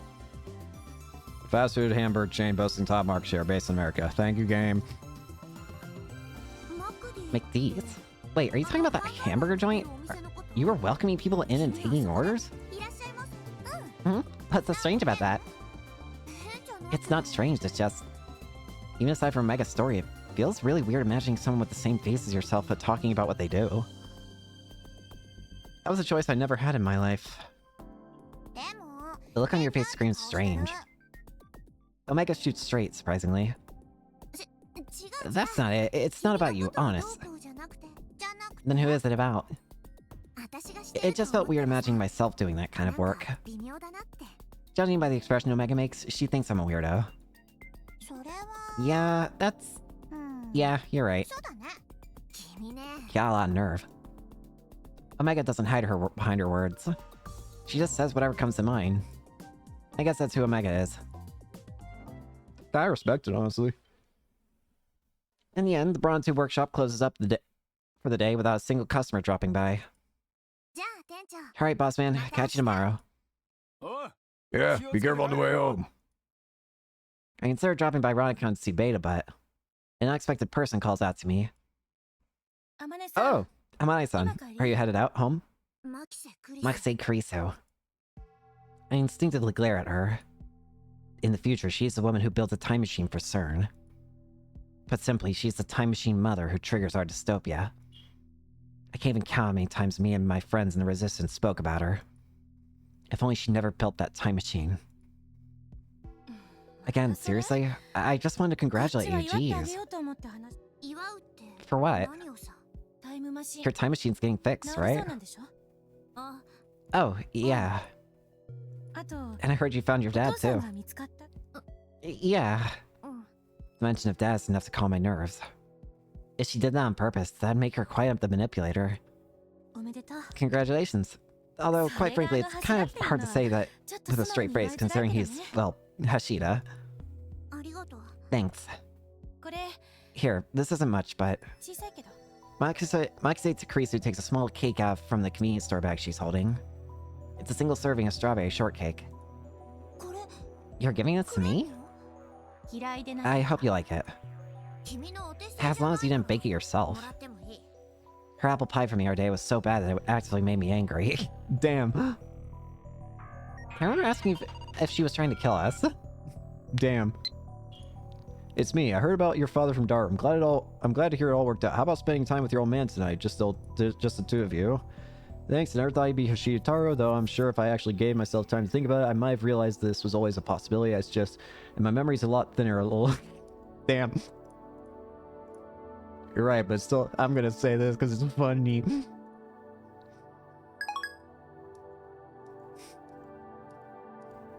I remember asking if she was trying to kill us. I figured you'd say something like that, hence the store-bought cake. Makise Kurisu sulks a little, but she doesn't seem angry. It's all kind of weird. Why are you congratulating me? Well, you were searching for your dad and you found him. That's it. End of story. But I've only ever shown you hostility. True enough, but you know, my dad and I aren't exactly on great terms. So hearing that you were able to meet yours made me a little happy. Makise Kurisu's dad. So I guess I'm not technically congratulating you. I'm just sharing in the happiness. I'd be pleased as punch if maybe this helped soften your attitude toward me, even if just a little bit. In that case, I'll gladly accept your peace offering. I take the cake from her hands. At this point, I'm no longer glaring at her. In fact, I'm smiling. I hope you're able to make up with your dad too. Thanks. But now I find myself wondering why she's still holding the convenience store bag. I don't think she just went to buy me a cake. Are you staying overnight at the lab? I want to get the device I'm working on to a certain point before I head home. Then can I stay over too? I promise I won't get in the way. Makise Kurisu makes a strange face in response to my request. I don't blame her. Even I think it's kind of weird. Sure, I don't mind. But Makise Kurisu doesn't say no. I can't put my finger on why, but maybe it has something to do with her dad. That night, Makise Kurisu tells me all about her ambivalence towards time machines. Apparently, when she first came to the lab, she was hostile to the very idea of them. But here she is now, trying to create humanity's first time machine. My father, well, he was researching time travel. And because of that, he got expelled from academic circles. Makise Kurisu continues her skillful work, all while speaking aloud. Yeah, I guess time machines are still just fictional things in this era. Proper academics don't talk about time machines at conferences, you know? So you're saying your dad wasn't a proper academic? He was when I was still little. Makise Kurisu's hand stopped in place, and I immediately feel as though I've said something I shouldn't have. But It's my fault that he's the way he is now. How so? I always adored my father's academic stories. Naturally, I didn't get all of it at the time, so that's why I started studying. I wanted him to tell me more. I figured that if I understood his stories better, he'd be able to talk to me more. Instead, it turned out to be the opposite. Not only could I understand his stories better, I could also pick out the flaws in them. I tried to correct them. I believe that's what science was. But all I ended up doing was hurting my father's pride. How can I blame him? Scholars are ultimately just human beings. Having your mistakes pointed out by an elementary school child would be humiliating to plenty of people. But I didn't realize that was the case at the time, so I just kept doing it. Eventually, my father stopped doing proper research in fields with the law of competition. He fled to research that couldn't be refuted by anyone. And that's why I started looking into time machines. That's part of the reason why I refused to do research on them myself. I thought that it'd be impossible for me. Not because of the time machines themselves either. I was just trying to escape from my sense of guilt. You sound a lot like your dad. Upon hearing my words, Maxi Kurisu glares at me, a surprised look on her face. I said something I shouldn't have again. Like him? How? Well, I never met him, but it sounds like you're both serious about your work and also really naive. Is that a negative word? I don't mean you're neurotic or anything, just sensitive, I guess? Maybe. And regardless of the reason, you're both interested in time machines. I bet you both find the idea of leaping across time adventurous. A scientist caring about adventure, huh? I personally think scientists are very adventurous. They seek the truth that nobody is discovered yet. What's that if not adventure? My dad in the future, the dad who entrusted the time machine to me, he was an adventurer too. That's what I believe. You're right. Maxi Kurisu appears to have calmed down a bit. The evidence being that she's resumed her work. Once again, I'm struck by how similar to her dad she seems. Always trying to be correct hurts the people around you. That might not be a good thing, but I think it's probably an unavoidable part of who she is. Still, I'm surprised your dad's researching time machines. Got a problem with that? Nope, the opposite. I feel a kind of kinship with you. I'm not lying. My father's so immersed in time machine research that he distanced himself from his daughter. That's the story of my life, too. Kinship, huh? Yep, kinship. We both lead lives held prisoner by time machines. Our fathers are the source of that. You know, the two of us might be more similar than I thought. The highest praise I can give to someone who up until now I viewed as my sworn enemy. Maxi Kurisu's expression is anything but happy. Just to make sure, you aren't saying that because I'm your mom or something, right? Just thinking about the possibility gives me chills. That's definitely not what I expected her to say. No, no way. You're not my mom. Her name is Amane. Her surname is Amane. Thank goodness. I don't think I've ever seen Maxi Kurisu look so relieved. Damn. Poor Dara, man. Damn. Is she that happy that she's not my mom? Jeez, that seems kind of rude. Speaking of moms, in fact, it's so rude that some of my hostility toward Maxi Kurisu bubbles to the surface again. In the future from where I'm from, you're referred to as the Time Machine Mother. Me? I guess that's appropriate. When I finish this device, it'll be the world's first time machine. If only that was the real reason. The time machine tech that you and the others create eventually gets monopolized by CERN. As a result, the world becomes a dystopia with no conflict. In my future, every facet of human life is strictly controlled and monitored. Every conflict is prevented before it happens by using the time machine. And you're the one that built it, Maxi Kurisu. I get it now. That's why you, the warrior seeking to bring peace back into the world, see me as your greatest enemy. You're unexpectedly calm about this. I was always curious as to why you hated me so much. If the reason is something that happens in the future, I guess there's not much I can do about it now. For you, it's the past, but for me, it's something I haven't even done yet, right? But I can certainly see how things end up that way. Here I am building a time machine. Once it's complete, I'll be qualified to be called the Time Machine Mother. I don't know much about CERN, but I do know that they conduct human experiments. If they know we complete our machine first, I wouldn't be terribly surprised if they came here to take it by force. And if they did, you become a pawn of CERN just to continue your research. That's the part I just don't get. Makise Kurisu stops working and turns to me. But she isn't glaring this time. In fact, she's smiling. Even under threat of death, I would never ever cooperate with CERN. But considering what you see in the future, it sounds like I built the time machine that CERN uses to control the world. I cooperate with them. What caused this contradiction? I never actually thought about it before. I never knew Makise Kurisu's personal history. I never spoken to her in the future. I tried to assassinate her and failed, that's it. But speaking to Makise Kurisu here in the now, she doesn't seem like the kind of person who would ever go along with CERN, even if it meant being killed. So why did she? What happened? Ashida joined the Resistance and built your time machine, right? What about Okabe? Okabe Rintaro was one of the founding members of the Resistance. So you're telling me I become the enemy of the Future Gadget Laboratory? That's right. If Okabe and Ashida are in the Resistance, is Mayuri too? I never heard anything about Mayuri Shina. She wasn't in the Resistance, and she wasn't a CERN collaborator. How could she be?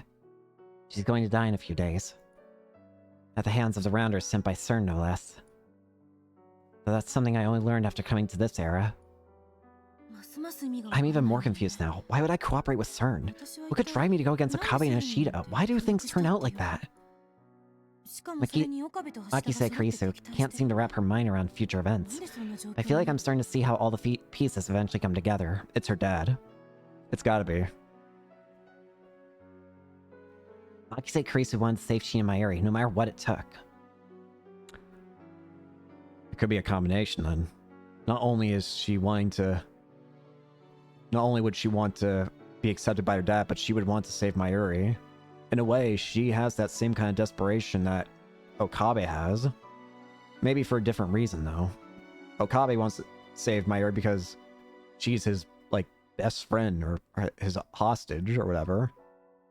Makise wants to save Mayuri because she wants to help Okabe. But the World Line Convergence would never allow such a thing. The Time Leap Machine cannot save Shina Mayuri. There's only one way to save her. The entire world must be changed. Not in the current world line either. By crossing the attractor field and moving to a world line that contains other possibilities. But in order to do that, a time machine and the IBM 5100 are both necessary to make it happen. This process requires a time machine that can go back years, not just several days. Makise Kurisu wanted to save Shina Mayuri no matter what. No matter the cost. That's why she chose to become the enemy of the entire world. Makise Kurisu chose Shina Mayuri over her own beliefs. Over everyone and everything. That's right.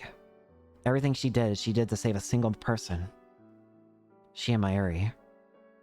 You know, it's interesting just how everything seems to always come back to Mayuri, you know? Everything seems to always come back to Mayuri's death. It always comes back to death of one of two people, really. Mayuri or Kurisu. It's always those two's death that everything always builds around, it feels like. Why would Kurisu become an enemy for CERN? Why would she join CERN? Because she's trying to save Mayuri. Why did Okabe keep going through different time periods? Timelines or whatever? For Mayuri. Why does a lot of this stuff happen? It ends up being because of Mayuri, it feels like. Just interesting how it all seems to loop back to Mayuri in some fashion. Even if it meant having to live apart from her closest friends and allies, she tried to save that one young girl alone. It's entirely possible that Makise Kurisu, Okabe Rintaro, and my dad were all aiming for the same thing. So that's how it is. So she wasn't really even trying to... It's not that she became some sort of heartless monster. It's that she wanted to save the person that they all lost. And she was willing to throw away everything in order to achieve that. What? Did you figure it out? Yeah, but I can't tell you now. Not because it's about the future. It's because Okabe Rentaro hasn't told her yet. He should be the one to tell her about Shiina Mayuri's death. I'm dying of curiosity, but since it's about the future, I guess I should be patient. Makise Kurisu backs down without an argument. Though I suppose if you look at it another way, that's probably because she's convinced that she'd never give in to certain threats. It's not even about threats then, in that way. All it takes is knowing that she could have that it's possible, potentially. The very possibility that if she worked for CERN, then she would be given all the research and all the materials and everything she needed in order to find a way to save Mayuri. If CERN just gave her everything she wanted, as long as they promised to let her also try and save Mayuri, then she'd probably take it. She could probably find a way to save Mayuri and probably just save the ones closest to her. She would probably try and even save Okabe and Daru and all of them. Just so Mayuri's happy. And Okabe. You're pretty amazing, Makise Kurisu. Well, that came out of nowhere. I'd never be able to do what you did. I'm so sorry for assuming you were some evil villain. For always glaring at you. But I have the determination, the willpower to go that far. I got to where I am now because I believe that I'd be changing the world for the better. I traveled to the past thinking that it was for the sake of my world. But Makise Kurisu is different. For the sake of one girl. For Shiina Mayuri, she became the enemy of the world and the future itself.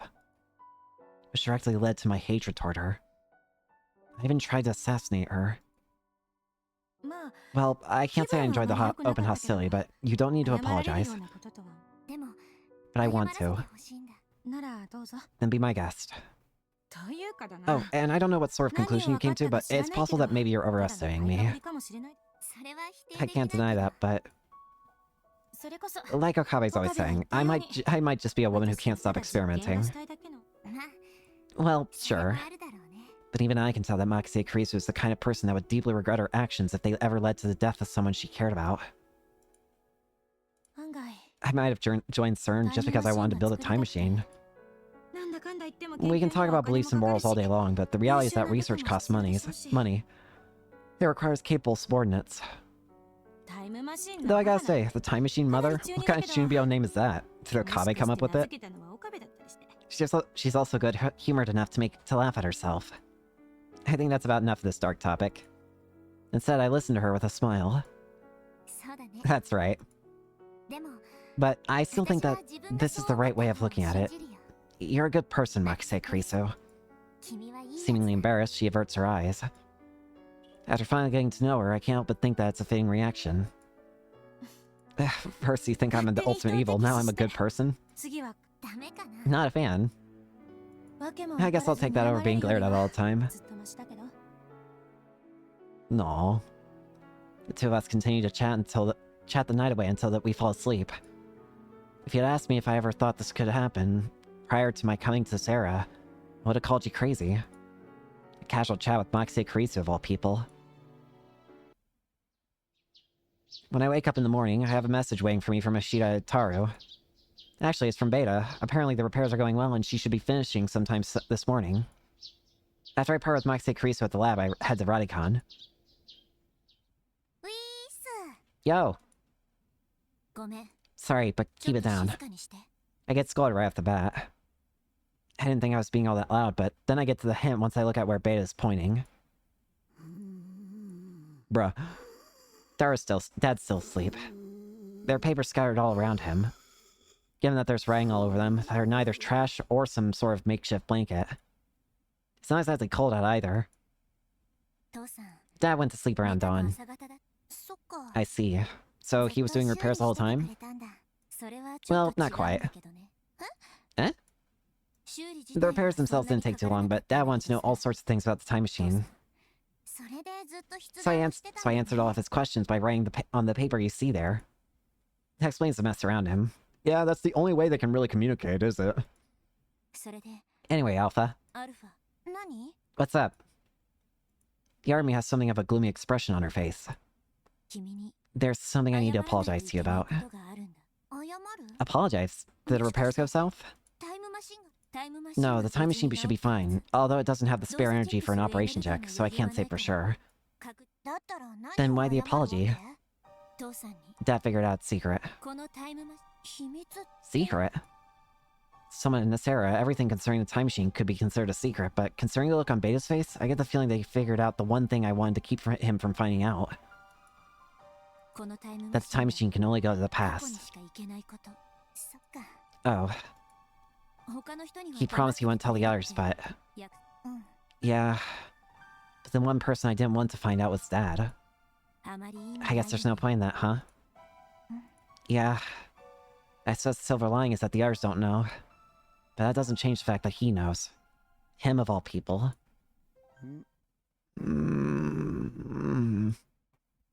Looks like we don't have time to discuss this any further. Dad wakes up at the sound of my voice. You're here? Huh? Did you just call me... Dad slowly raises his giant body from the floor. Yeah, I was talking to Ghost Steins. She said you'd be happy if I did. That's... Yeah, I guess. So that means you need to call me Papa, guy. Papa? That's a little embarrassing. Mind if I just call you Dad instead? Sure, I'm cool with that. Anyway, sorry for waking up after only... Oh, you just got to sleep, Dad. I heard you worked through most of the night. Nah, Ghost Town #1 did most of the hard work. That's not true. The army said you helped out a bunch, right?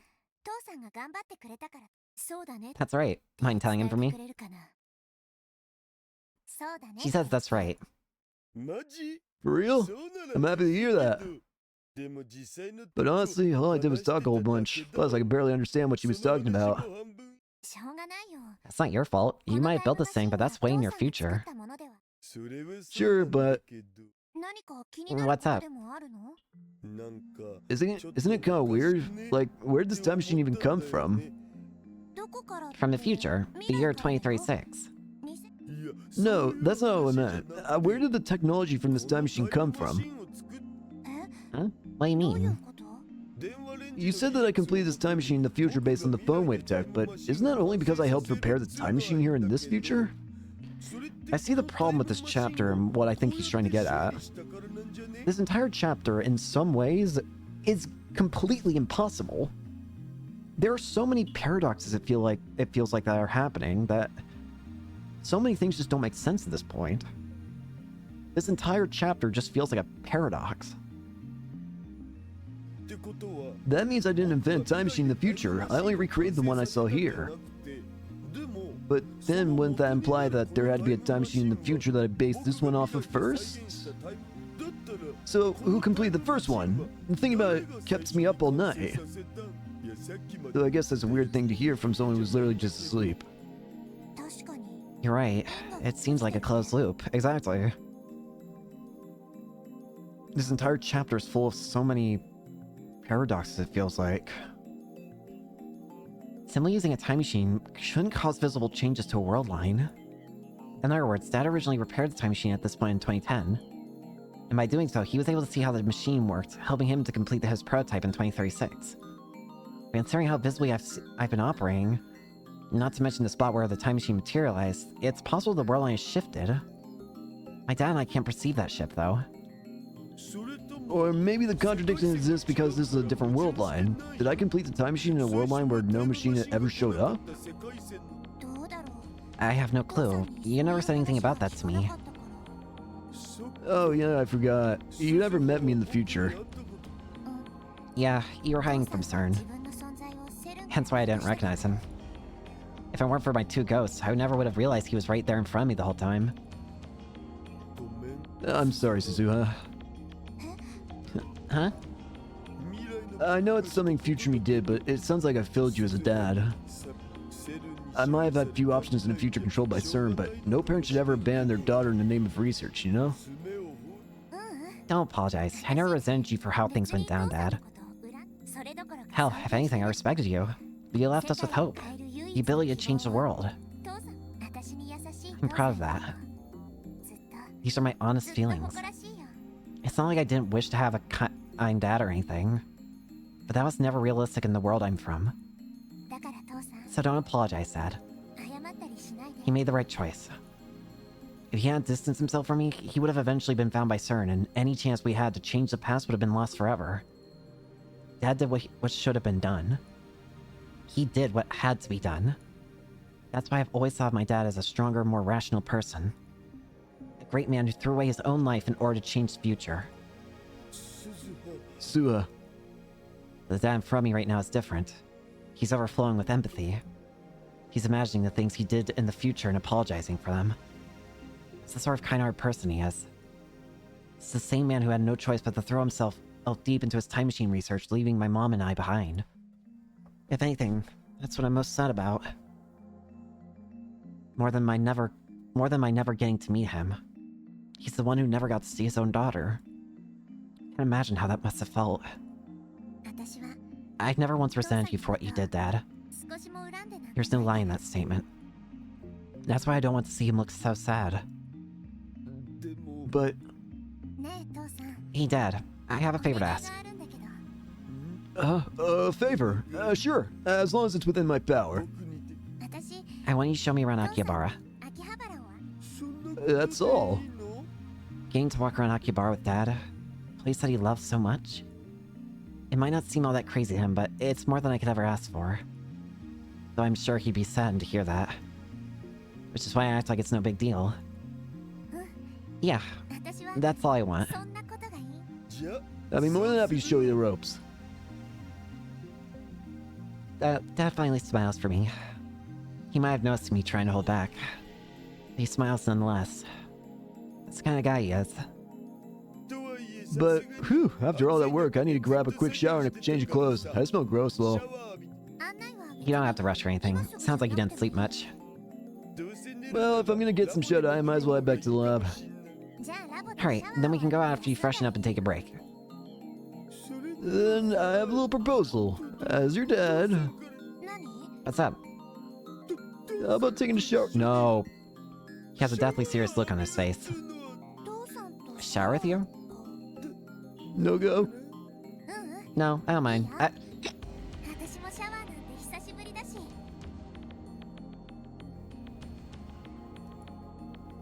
No. No game. Game. Careful. No, game. Careful. You know what? I'm fine. I'll wait till after you take yours. Good. I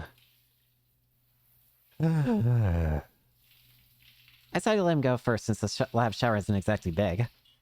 Well, there's more than enough space for two girls to get in together. It's way too narrow for both me and Dad. I figured it'd be too difficult to wash off with the both of us in there, but Dad doesn't seem to feel that way. No. Family batting eyes in Nagazuri. No. What's a Nakazuri? You know, saying ads inside the trains. Inside trains? His explanation does later clear my confusion. I ride my bike everywhere, so I don't know much about the inside of trains. I remember riding one with Mom when I was really little, but details are hazy. Anyway, hurry on. No.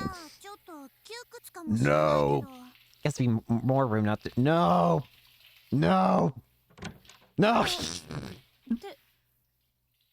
何してるの？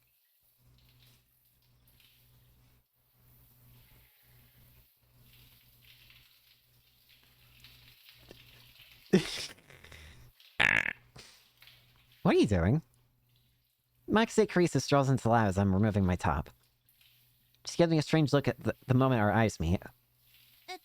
Thinking of taking a shower with Dad. Oh, shower, gotcha. Should I have asked for permission first? No, you're a lab mem too. No worries. Wait, did you see with your dad? You're talking about Shia, right? Yep, he got really sway while fixing the time machine, so... How does that have anything to do with bathing together? I figured I'd wash his back for him. No. I get what you're thinking, but...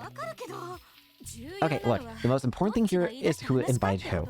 That'll determine whether this is an actual crime or not. Dad did. 反対確定 Pervert confirmed. Damn it, she taking advantage of such an innocent girl. Maxie Karisu mutters to herself as she storms up towards the shower room. Karisu, what are you doing? She seems really, really angry. Oh god. あんたしていいことと悪いことの区別もつかないの？あまねさんが現代の常識に疎いのをいいことに一緒にシャワーを浴びるだと？ You know what? For once, I think I'm not going to say the line because I feel like the game does it for me pretty well. I don't think I need to say that. この変態 Goddamn pervert, shame on you! Look how I'll let you her be in there with you.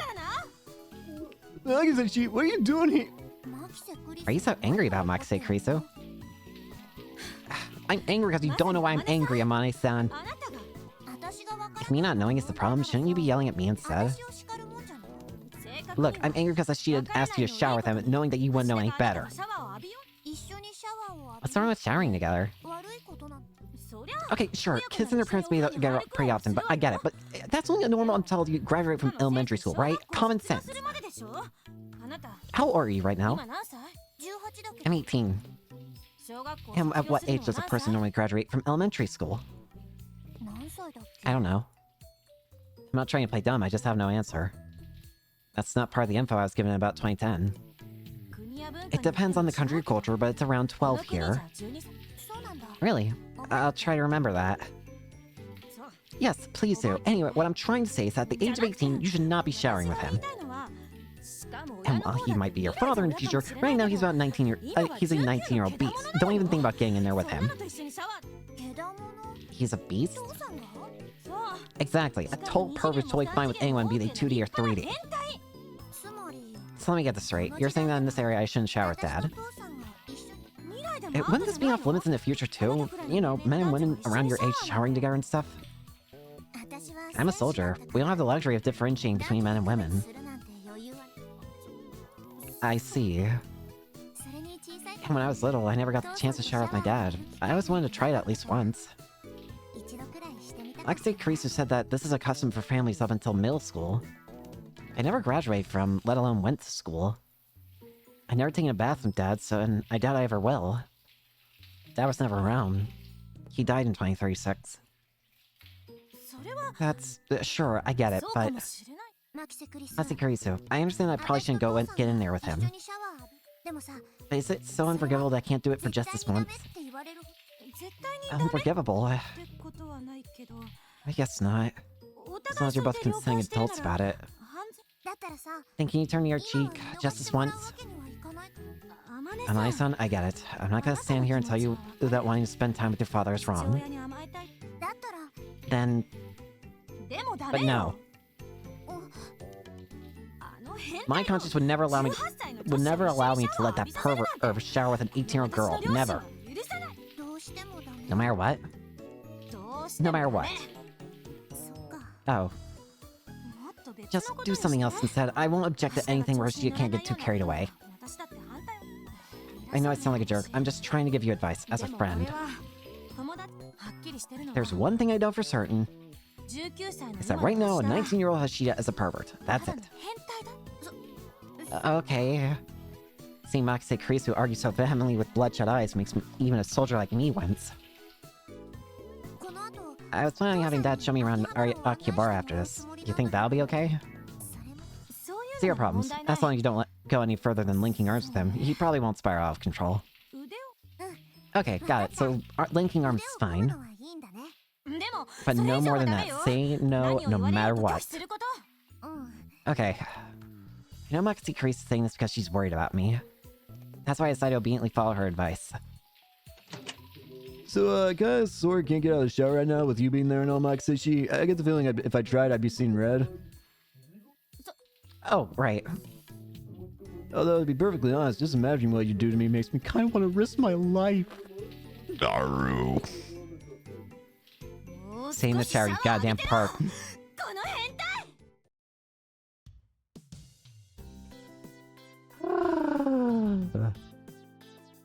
That could have turned out very badly, very quickly. Akabe Rentaro eventually shows up at the lab. Dad starts loudly snoring on the sofa, so I decide to head out and kill some time. Wonder what I should do until he wakes up. Dad already agreed to contact me once he's up and about again. He wouldn't be right to wander Akihabara until then, but there's not much else to do either. How about we do something about that outfit of yours? After arriving at the station, Omega says something strange. What do you mean? I know he's just Dad, but it is sort of like a date, right? Wearing a jersey on a date is kind of Seriously? Omega, what are you doing? Seriously. Serious. But it's vintage from the 70s. I think the word you're looking for is old. What the hell? It might be a jersey, but it's no ordinary one. I want Omega to understand that, but she cuts me down right away. It's more of a disguise, right? To blend in once you go back to the 70s. Not even Beta's on my side. You're quite the looker, so you should wear something cute. You're one to talk. You're the maid. Is it weird coming from me? You're wearing a maid outfit. Pretty weird. How so? I think it's rather axiomatic. That word again. Omega looks displeased. She grimaces at even slightly difficult vocabulary words. This really is the version of, You know what this is more than likely, actually, though? It's more than likely that the world line that this Suzuha is from, of all things, if I had to take a guess, it's from the Ferris ending of the original game. The one where the divergence meter ends up, like, not showing correctly because the number is, like, apparently in the negatives from what I've heard. What I was told is that apparently that world line is in the negatives. And that one, I'm assuming it's probably, it's possible that it could be that. Now, I know that Daru and Mayuri would not know, Ocarine as well at that point, but who's to say that they couldn't become better friends and actually learn about each other after that point, you know? Who's to say that they couldn't still become good friends after learning everything, you know? So I'm taking a guess that this could be a form of, like, the Ferris ending, you know? Anyway, what I'm trying to say is Dad's not gonna see the difference between a good or bad jersey. You think so? She's probably right. Dad's always wearing the same sort of clothes. He doesn't seem like the type to know much about fashion. Oh, but he does like spats. Really? I overheard him talking about how much he loves them. And maybe I should try and put the focus on them. I try using my jersey a little, but it doesn't make much of a difference. I personally think you just wear something cute. Keep it simple. I don't own any clothes like that. I have no idea what's cute and what isn't. I can help you coordinate. Let's go check out some stores. My son, this is Mike. Pretty sure this is the first time talking over email. Anyway, Okabe's been complaining for a while now about how Shida doesn't deserve a daughter like you. I pretty much agree.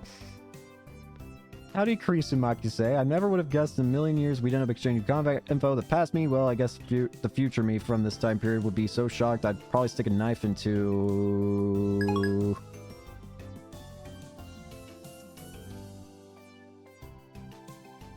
Probably stick a knife into my hand. I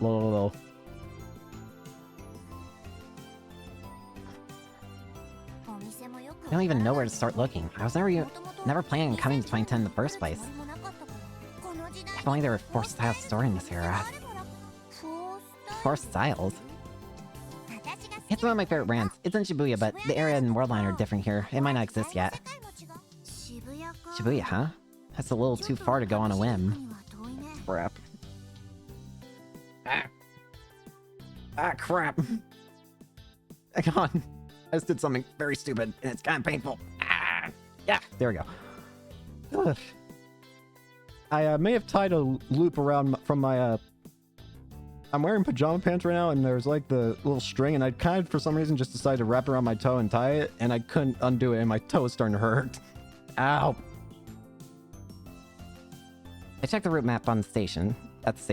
On the Yamanote loop line, Shibuya is on the exact opposite side of Akihabara. It's in the western side of the 23 wards. Even on bike, getting there would have taken somewhere between 30 minutes to an hour one way. We don't have a ton of time, so let's take the train. Train? Why not just bike it? We can't ride bikes, duh. There's no reason to force ourselves to go then. Guys, I'm not exactly thrilled at the prospect of getting cute clothes. I don't want to travel across town on unreliable information either. Why are you so lazy, Alpha? Omega calls me out. Now like spats, right? Then why don't... Oh, then I don't see why I have to... I try objecting, but Omega interjects. Don't you want Dad to think you're cute, Alpha? He's cutting right to the chase. But being asked that sort of thing outright is a little embarrassing. That's, well, yeah, but... Now just do as I say. Okay. Which means first things first, I have to figure out how to ride the train. After that, I follow Omega's orders. I rode the train as told, searched for stores as told, and bought clothes as told. Right around the time we finished shopping, Dad called, so we headed back to Akihabara.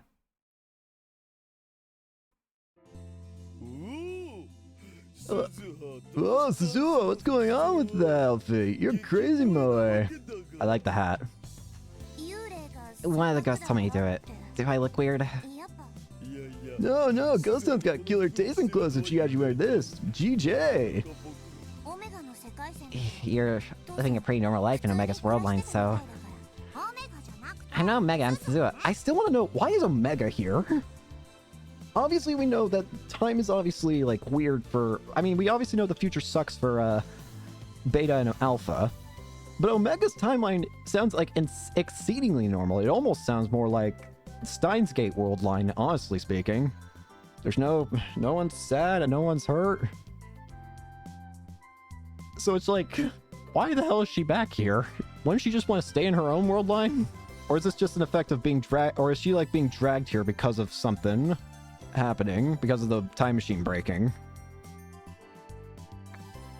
Don't make things complicated. Oh, no wonder she knows about all my fetishes. Bro. By fetishes, do you mean things you like? Sure, why not? This is a setup by Omega. Gosh dang it. Alright, that's fine. No, it's not. By the way, Suzuha, What is it? you're looking super cute today. Is that creepy? No, not at all. It's just that nobody's ever said that to me before. I was surprised. That's right. Nobody had ever said that to me. My time as aware of my surroundings, Dad was long gone. I never got to hear him compliment me once. See? Aren't you glad you listened to me? Omega's completely right. Everything she said turned out to be true. Yeah, I guess I am. The time we spend together after that exchange honestly feels like a dream. I know I've had it with him before, but the simple beef bowl we had together at lunch tastes even better than it did that other time. Dad, do you mind if we hold hands? Sure, I don't mind, but Asher, feel free to do whatever you want. Maxie Creaser told me not to go any further than linking arms. She doesn't have to know. Good point. How about skipping the hands and going straight to linking arms? Sounds good to me. So we decided to link arms, but Oh, Dad's cell phone suddenly rings. oh, it's a message from Akseshi. Dad shouts in surprise after reading the email. Curse you, Akseshi, where are you? You're watching us, aren't you? I knew it. I was about to say, like, she's stalking us, isn't she? The ultimate stalker. Where are you? He suddenly starts looking around frantically. What's wrong? Akseshi just emailed me saying she'd kill me if we think she won't find out. How timely. I also immediately get a message. My son, that includes you. Don't let your dad get too carried away. Gosh dang it. Looks like she intends to kill me too. Nice. I've been thinking this for a while now, but she's one crazy lady. With our arms linked, I can tell that Dad's actually scared. I personally feel more relaxed. Might even be smiling a little. I wonder if this is Maxi Crease's way of getting revenge. For what? I once tried to kill her in the future. She becomes the enemy of humanity known as the Time Machine Mother. I apologized to her for it yesterday, but I wonder if she's the type to hold grudges. Ocarina asked her something similar before, and she said she wasn't. She just has a better memory than most is all. That sounds like something she'd say. I chuckled, but Dad doesn't follow along. He suddenly goes silent and looks down. Guitar? What's wrong, Dad? Did I say something weird? I can't figure out the reason for his sudden silence. I remembered something. Remembered? I traced my memories in an attempt to find the cause for his reaction.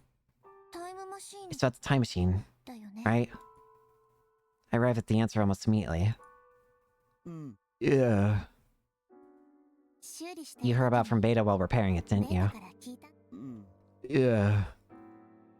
I don't have to confirm what he heard. I already know. That time machine can only go back to the past. In other words, once I travel to 1975, I can't ever come back. You're leaving the past today, aren't you? Heard everything. I'm glad you found your dad. Even crying a little. Enjoyed a date with Darkoon. How'd you know? Because you wouldn't have asked me to show you around Akiba if you weren't. I guess I can't pull one over on you, Dad.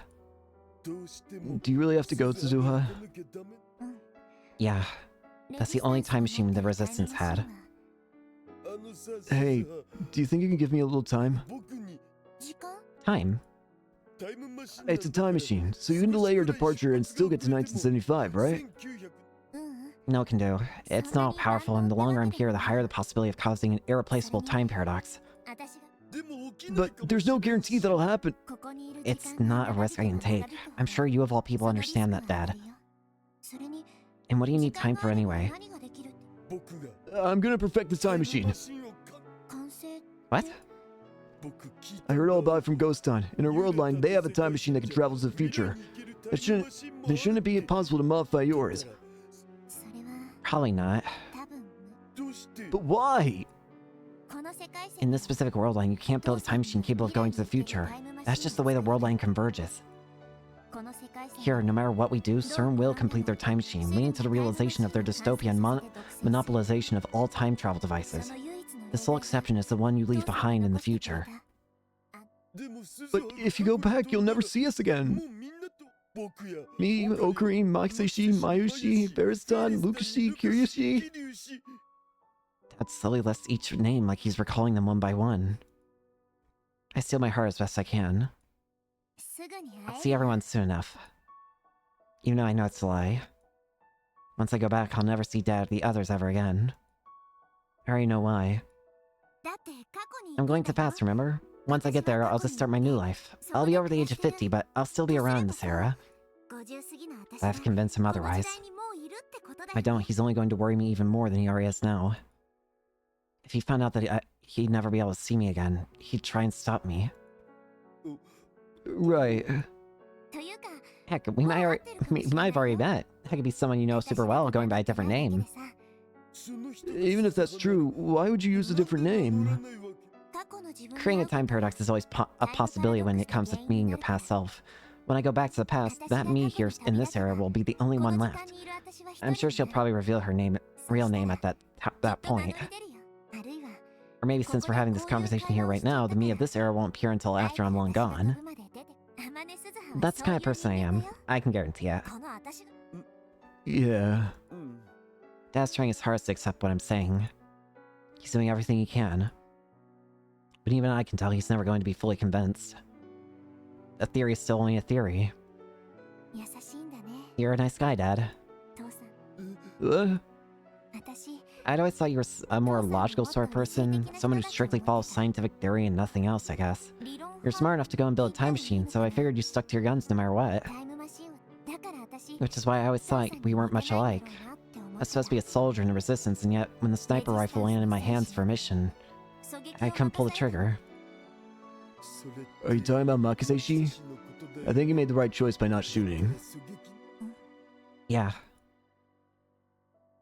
Yeah. I feel the same way now. I'm glad I didn't kill Makise Kuriso. Talking to her made me realize that she wasn't some evil supervillain. But back then, I never would have imagined that I'd come to feel this way. I failed that mission. And because of me, many of my comrades in arms died. I killed my comrades. I killed my comrades. I killed my comrades. Killed them. Killed them. Killed them. Killed them. Killed them. Killed them. I felt that way for a long time. I refused to let their deaths be in vain. That's why I traveled to the past. I got in the time machine that Dad left behind and traveled back in order to obtain the IBM 5100. I decided to take a detour in this era. Dad threw everything important to him in order to build this machine. And yet I used it for my own selfish reasons. I doubt Dad would have done something so logical. That's what I always thought. But now I know. Dad knew. He knew that I'd come to meet him. That's why he entrusted the time machine to me. Dad lived his life in hiding from Stern so that he could send me off like this. Dad knew. He knew that I'd meet him here like this. That's why I'm sure Dad's... But now, I think we're pretty similar. I wasn't born a strong person. The world that Stern created made him that way. I'm not completely following you, but of course my daughter would be like me, SMH. Which is why I'm going to back to the past, even if you try to stop me. Yeah. So, how's about we avoid talking about all this gloomy stuff for today? After our conversation, Dad doesn't bring up the time machine again. I doubt that's because he made peace with my choice. It's not something he'll ever make peace with. But he tried his best to smile the whole time we were together. Occasionally his mask would slip, but he tried his hardest. He really is a kind person. Thanks so much for today, Dad. By the time our Akibara tour comes to an end, the sunset illuminates the sky. I got a lot of bonuses out of it, so I should be the one saying thanks. Bonuses? Yeah, like how I found out your boobs were bigger than I thought. Plus, I feel No. Show a little restraint, you damn pervert. Where'd you appear from? I must have noticed Makise Kurisa's arrival. She shoots Dad a fearsome glare. And here I was, happy that the two of you had made it back without incident. Or hurry back to sexual harassment. My bad. Amane-san, he didn't make you do anything other than link arms, did he? Nope, I don't think there's anything you need to worry about, probably. I'm not sure I like the way you worded that. He was really gentle. I assume you don't mean that in a pervy way. Not the pervy way. Makise Kurisu continues to eye Dad suspiciously even after I answer her questions. Are you sure? Positive. Alright, fine. Makise Kurisu then turns to me. But she doesn't say anything. What is it? It's nothing. Looks to me like it's not nothing. I was just wondering if you got to have your father dote on you like you wanted. But don't get the wrong idea. It's not that I was worried about you or the fact that you were with this perv. So you were worried. I absolutely was not. How do you think I got what I wanted? I see. That's good to hear. Makise Kurisu, you're a good person. I'm pretty sure I told you yesterday not to say stuff like that. I'm honestly so glad I finally realized it for myself. Even if I'm a little late. If I hadn't been forcing my image of her future self over her present self, I probably would have come to that realization much sooner. I'm just relieved that our little misunderstanding's been cleared up. She shoots me a smile. You're leaving tonight, right? I'm surprised by her question. How did you know? I knew it. I am right. It was a bluff? Can't say I expected you to use a tactic like that. I figured that since you were the type to just vanish into thin air without saying a word, I didn't have time to wait around assembling evidence before reaching a conclusion. I guess you're right. That time machine can only go back to the past, huh? I look at Dad in response to her question. He silently denies it. This is just a hypothesis, of course. If you could immediately come back after leaving, you wouldn't have gone on a date with Ashita. Were you thinking about us all day? Of course not. I only needed a few seconds to come up with a simple... You were thinking about us the whole time, weren't you? Well, I guess you could say that. And you were watching over us, too. I wasn't, but if you two were even a little late, I was thinking of sending you another email. Since you're a father and daughter, it'd be a big problem if the two of you did. Well, you know, just common sense. Thank you, Maxie, Krisu. I realized that if I hadn't come to Sarah, I would have never said those words my entire life. I think I'd feel gratitude toward her of all people. If my friends in the residence saw me now, they'd probably pass out. I can see it now. You're welcome. I'm truly glad I was able to see you again at the end. At the end? You aren't going to see Okabe and the others? No, if I did, it'd cause me to have second thoughts. Then, I guess you've made your decision then. I'll explain things to Okabe and the rest of the crew. I doubt that'll be necessary. Why? I'm just heading back to the past. Once I'm gone, the me in this era will probably just show up right away. That's some overly wishful thinking right there. But I don't dislike it. This is just bye for now, Makise Kriso. She called it overly wishful thinking. I know full well that it's all a lie. The me who went to the past is already dead. And even if we were able to see each other again, it'd be in this very limited time of this world line. Should my mission succeed, everything from past to future would be reconstructed on a different world line. But maybe that'd be for the best. Even if it's just for a brief time. Even if our memories would vanish during the reconstruction. The truth remains that we were able to meet. See you soon, Amane-san. After hearing her words, I turned toward my dad. I'm sure Makise Kurisu does as well. This is just bye for now, Dad. I feel my chest tighten. Yeah. Dad probably realizes that this world line needs to disappear. Suzuha, can I say one last thing? What is it? I'm prepared for the worst. Heck, I saw Dad hold himself back from saying something all day today. Instead... You were adorable today, but... Your dad prefers the usual, Suzuha! His words are completely different from what I expected. I was ready to hear something tremendously sad, but instead I'm filled with happiness.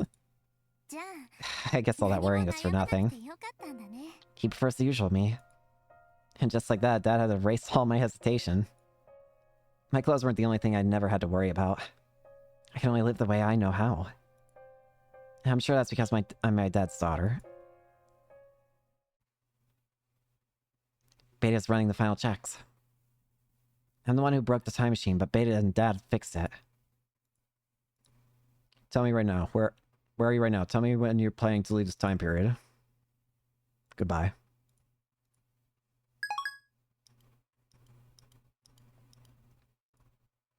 I told her I wouldn't hold her responsible if she couldn't do it, but Beta showed me her determination to fulfill her promise. Just like a true soldier. Honest and straightforward about the mission. Not too long ago, I probably would have longed to be just like her. Did I go too far with the clothes? Meanwhile, the army is worried about something completely unrelated. No way, you're a huge help.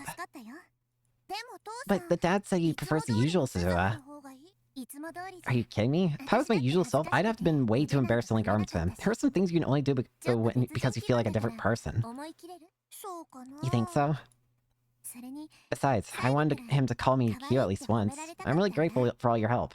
There's no way I could have picked out such a cute outfit. I wouldn't even thought to try and find one in the first place. I'm glad to hear that. Omega happily accepts my explanation, and Beta approaches the two of us. What I'm curious is, what's going to happen to the two of you? I don't think this is a coincidence. She must have been watching our conversation. Final checks are complete, Alpha. Great. Thank you for everything you've done. うん It's no problem. でき I るこ did と what を I した could. だけだから Again, the question is, what are these two gonna do? Beta then stares at me. 何 What is it? 一つ Might I make a 提 suggestion? 案してもいいいいけど Sure, be my guest. I wonder what she's going to say after all our time together. このタイムマシ Can I ン use the time machine instead? 私が乗って行ってもいい Wait, is that even a good idea? You're invisible. 君が Wait, what? 乗っていくどうせ戻れない I've been thinking, if this is a one-way trip, I should be the one to go. That would be a mess without you here, Alpha. I'm Amani Suzuha just as much as you are. Our role lines might be different, but I have no intention of making my dad sad. Compared to Omega, Beta never really expressed herself much. Maybe that's why she feels like I'm hearing her own words for the first time. I might be like a ghost in this world line, but I was still able to get perform repairs. I should be able to get my hands on the IBM 5100 if I go back to the past. Thanks, Beta. Her offer genuinely makes me happy. Okabe, be careful. I hope we can see each other again. She doesn't want to make Dad sad. She wants me to help me stay here.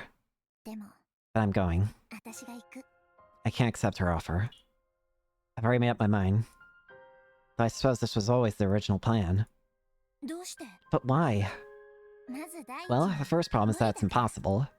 You and the other me are my ghosts. I think you're both possible versions of me created through my own hesitation. I don't think you'd be able to go back to the past and complete my mission. But there's always a chance that this is the only time machine that Dad left behind. The risk of sending you alone to the past is just too high. And besides, you have your own role to play in your own world line. My own role play. If I was alone, my journey would have ended now, but because the both of you were here, I have the right chance to right things. I can't have you shoulder any more of this burden than you already have. That's why I'm going to the past. If you still insist on traveling back in time, then the most I can offer you is that we go together. But I'm fairly certain that you both disappear on the way there. You just go back to the world lines where you belong. As if to prove my point, Beta and Omega both flicker and disappear for a moment. Yeah, I saw that. They were like ghosts to begin with, but now their existences have grown even more unstable. To be completely honest, I've been having a hard time just hearing your voice for a while now. I think you're right. I'm being sent back to my own world line. If you already figured that much out, then why'd you make the offer? She's contradicting herself. She can feel herself being pulled back to her own world line, and yet she offered to go to the past on her own. Hey, Alpha. Did you ever put any thought into what you'd do if I couldn't fix the time machine? Nope. I answered her question, wondering why she asked one without answering mine first. If I wasn't able to repair the time machine, you would have had to remain in this area regardless of your intent. You realize that, right? I can tell you're worried about me. I finally understand what Beta's trying to say. It makes me realize that I'm the sort of person who only sees people at their surface level. I convinced myself that I knew who Makise Kurisu, who Dad and the other versions of me were. What I'm trying to say is that I think you should stay here. I always saw you as the perfect soldier, but you really are Amani Suzuha too. I'm at peace with myself. If I can be a foundation for the future, that's enough for me. I have no hesitation, no regrets. And I want you to understand that I'm at peace with this too. Unlike you, I took a detour. I hesitated, I had regrets. But I'm at peace with things now. That's the truth. To show her how serious I am, I look Beta right in the eyes. Beta's figure flickers and disappears again before returning. I understand how Dad felt when he entrusted the time machine to me. Building an incomplete time machine while hiding away from CERN. Dad knew. He knew I'd take a detour. Knew that I'd hesitate. But he still believed in me. He still built the time machine. So I want you to understand. I'm not going reluctantly. I'm not going because it's the only way. I'm not going because I don't want my friends' deaths to be in vain, or to atone for my sins. I'm not going to make Dad sad. You're going for yourself, aren't you? Beta's figure sways and flickers more violently. The more we accept it, the less they have a reason to exist here, huh? Exactly. I don't really understand what's going on. What am I supposed to do? I didn't realize until now, but Omega's crying. She seems to be getting emotional because she doesn't understand what Beta and I are talking about. I don't have a mission or anything. I go home, wake up in the morning, go to school. Upon seeing Omega crying, I realized that this girl really is Amani Suzua too. And Amani Suzua born into a peaceful world, living a peaceful life. We're working hard so that one day we can become you. What's that supposed to mean? I don't get any of this. Beyond my mission, a world line free of CERN's control awaits. But that world line isn't necessarily a peaceful one. Seeing how Beta's a soldier, I can tell. Even if the world line changes, other reasons could deny peace to the world. It's entirely possible that my mission will have had no meaning. But the existence of Omega shows that there's hope for a peaceful world line somewhere out there. That's right. She is hope itself. She's the proof. The proof that Steins Gate can exist. A world like Steins Gate. Just be happy. Live life to the fullest. Which is why that's all I can ask of her. Amani Suzua, born into a peaceful world living a peaceful life. As long as she's happy, the efforts of other Amani Suzuas will have been worth it. You don't have to tell me to be happy. I'm only sad because you're saying all this weird stuff. Our feelings can't reach her right now. No, I doubt they ever will. She'll never know the struggles that the other Amani Suzuas went through. But that's okay. She showed me the end goal. But all of us want the most. Then just forget everything we said. Are you sure? If it keeps you happy, then go for it. I'm going to the past for myself. There's no need to drag her into it. Okay. Her figure violently sways and flickers, then vanishes for about 2 seconds. I'm only just realizing it, but her existence has also grown unstable. It looks like she stopped crying. There's still tears rolling down her cheeks, but I don't think there'll be fresh ones anytime soon. Oh, but can I say one more thing? As long as it's just one. Don't give Mom and Dad too much trouble, okay? You have to tell me. That's all I asked for. That's all I want.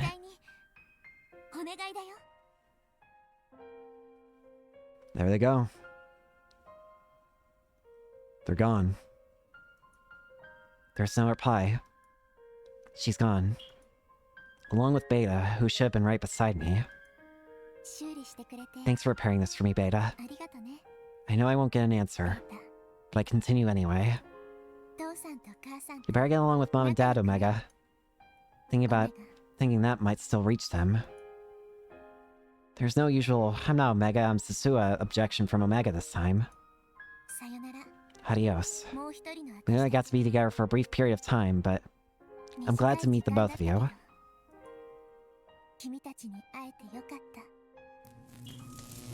I climb into the time machine by myself and boot up the system. The sounds of it whirring to life strike me as terribly nostalgic. Feels like it's been ages since I came to this era. I'm sure everything will work perfectly. All those sounds line up with what's in my memories. They might just be sounds, but they're reassuring to me now. I wonder if Dad was super fixated on this stuff too. I didn't give it much thought when I first used the time machine. But I remember it all perfectly. These reassuring sounds. Time to get going. I stretch my body out and sit in the chair. My seatbelt fastened, I take a deep breath. I take a look at the control plan and confirm the target time. 1975, the year I first aimed for. There it is. It's time to resume my journey into the past, from which there will be no return. A journey filled with unknowns. One where I could very well fail and die. But I'm not afraid anymore. FG2004 second edition, version... What number was it again? Whatever, take off. Time to get up. I hear Mom's voice. Usual voice saying the usual thing. Someone approaches me, planning to drag me out from under the covers. Okay. I reply in order to stop them, pretending to be awake. Just pretending. Until now, I usually stay in bed a few extra minutes. Don't give Mom and Dad too much trouble, okay? but not today. I managed to drag myself out of bed before Mom comes to get me. I made my way over to the living room. Oh, what's this? You're actually awake for once. Thanks that Mom is surprised. I get that I have no right to talk since I'm usually so bad about this, but her surprise is still irritating. What, should I stay in bed? Nope, it'd be super helpful if you could make this a regular thing. Mom's in a great mood. Is she that happy that I got myself up? I see. No. As always, I sit at the table where breakfast is laid out. Just like it always is. And my breakfast is ready like it always, just like it always is. Hey, Mom. I think this is the first time I've ever said this. Would it be okay if I took care of the dishes? Mom is once again shocked by my words. Only this time I feel a little proud for some reason. How weird. No.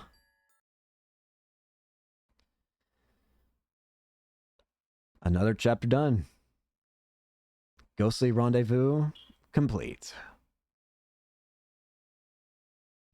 Wow, I was honestly expecting that to be a lot more depressing considering it was in the Alpha World line. But no. No, no, no. That was honestly very sweet. That was exceedingly better than I could have ever hoped for. It wasn't depressing.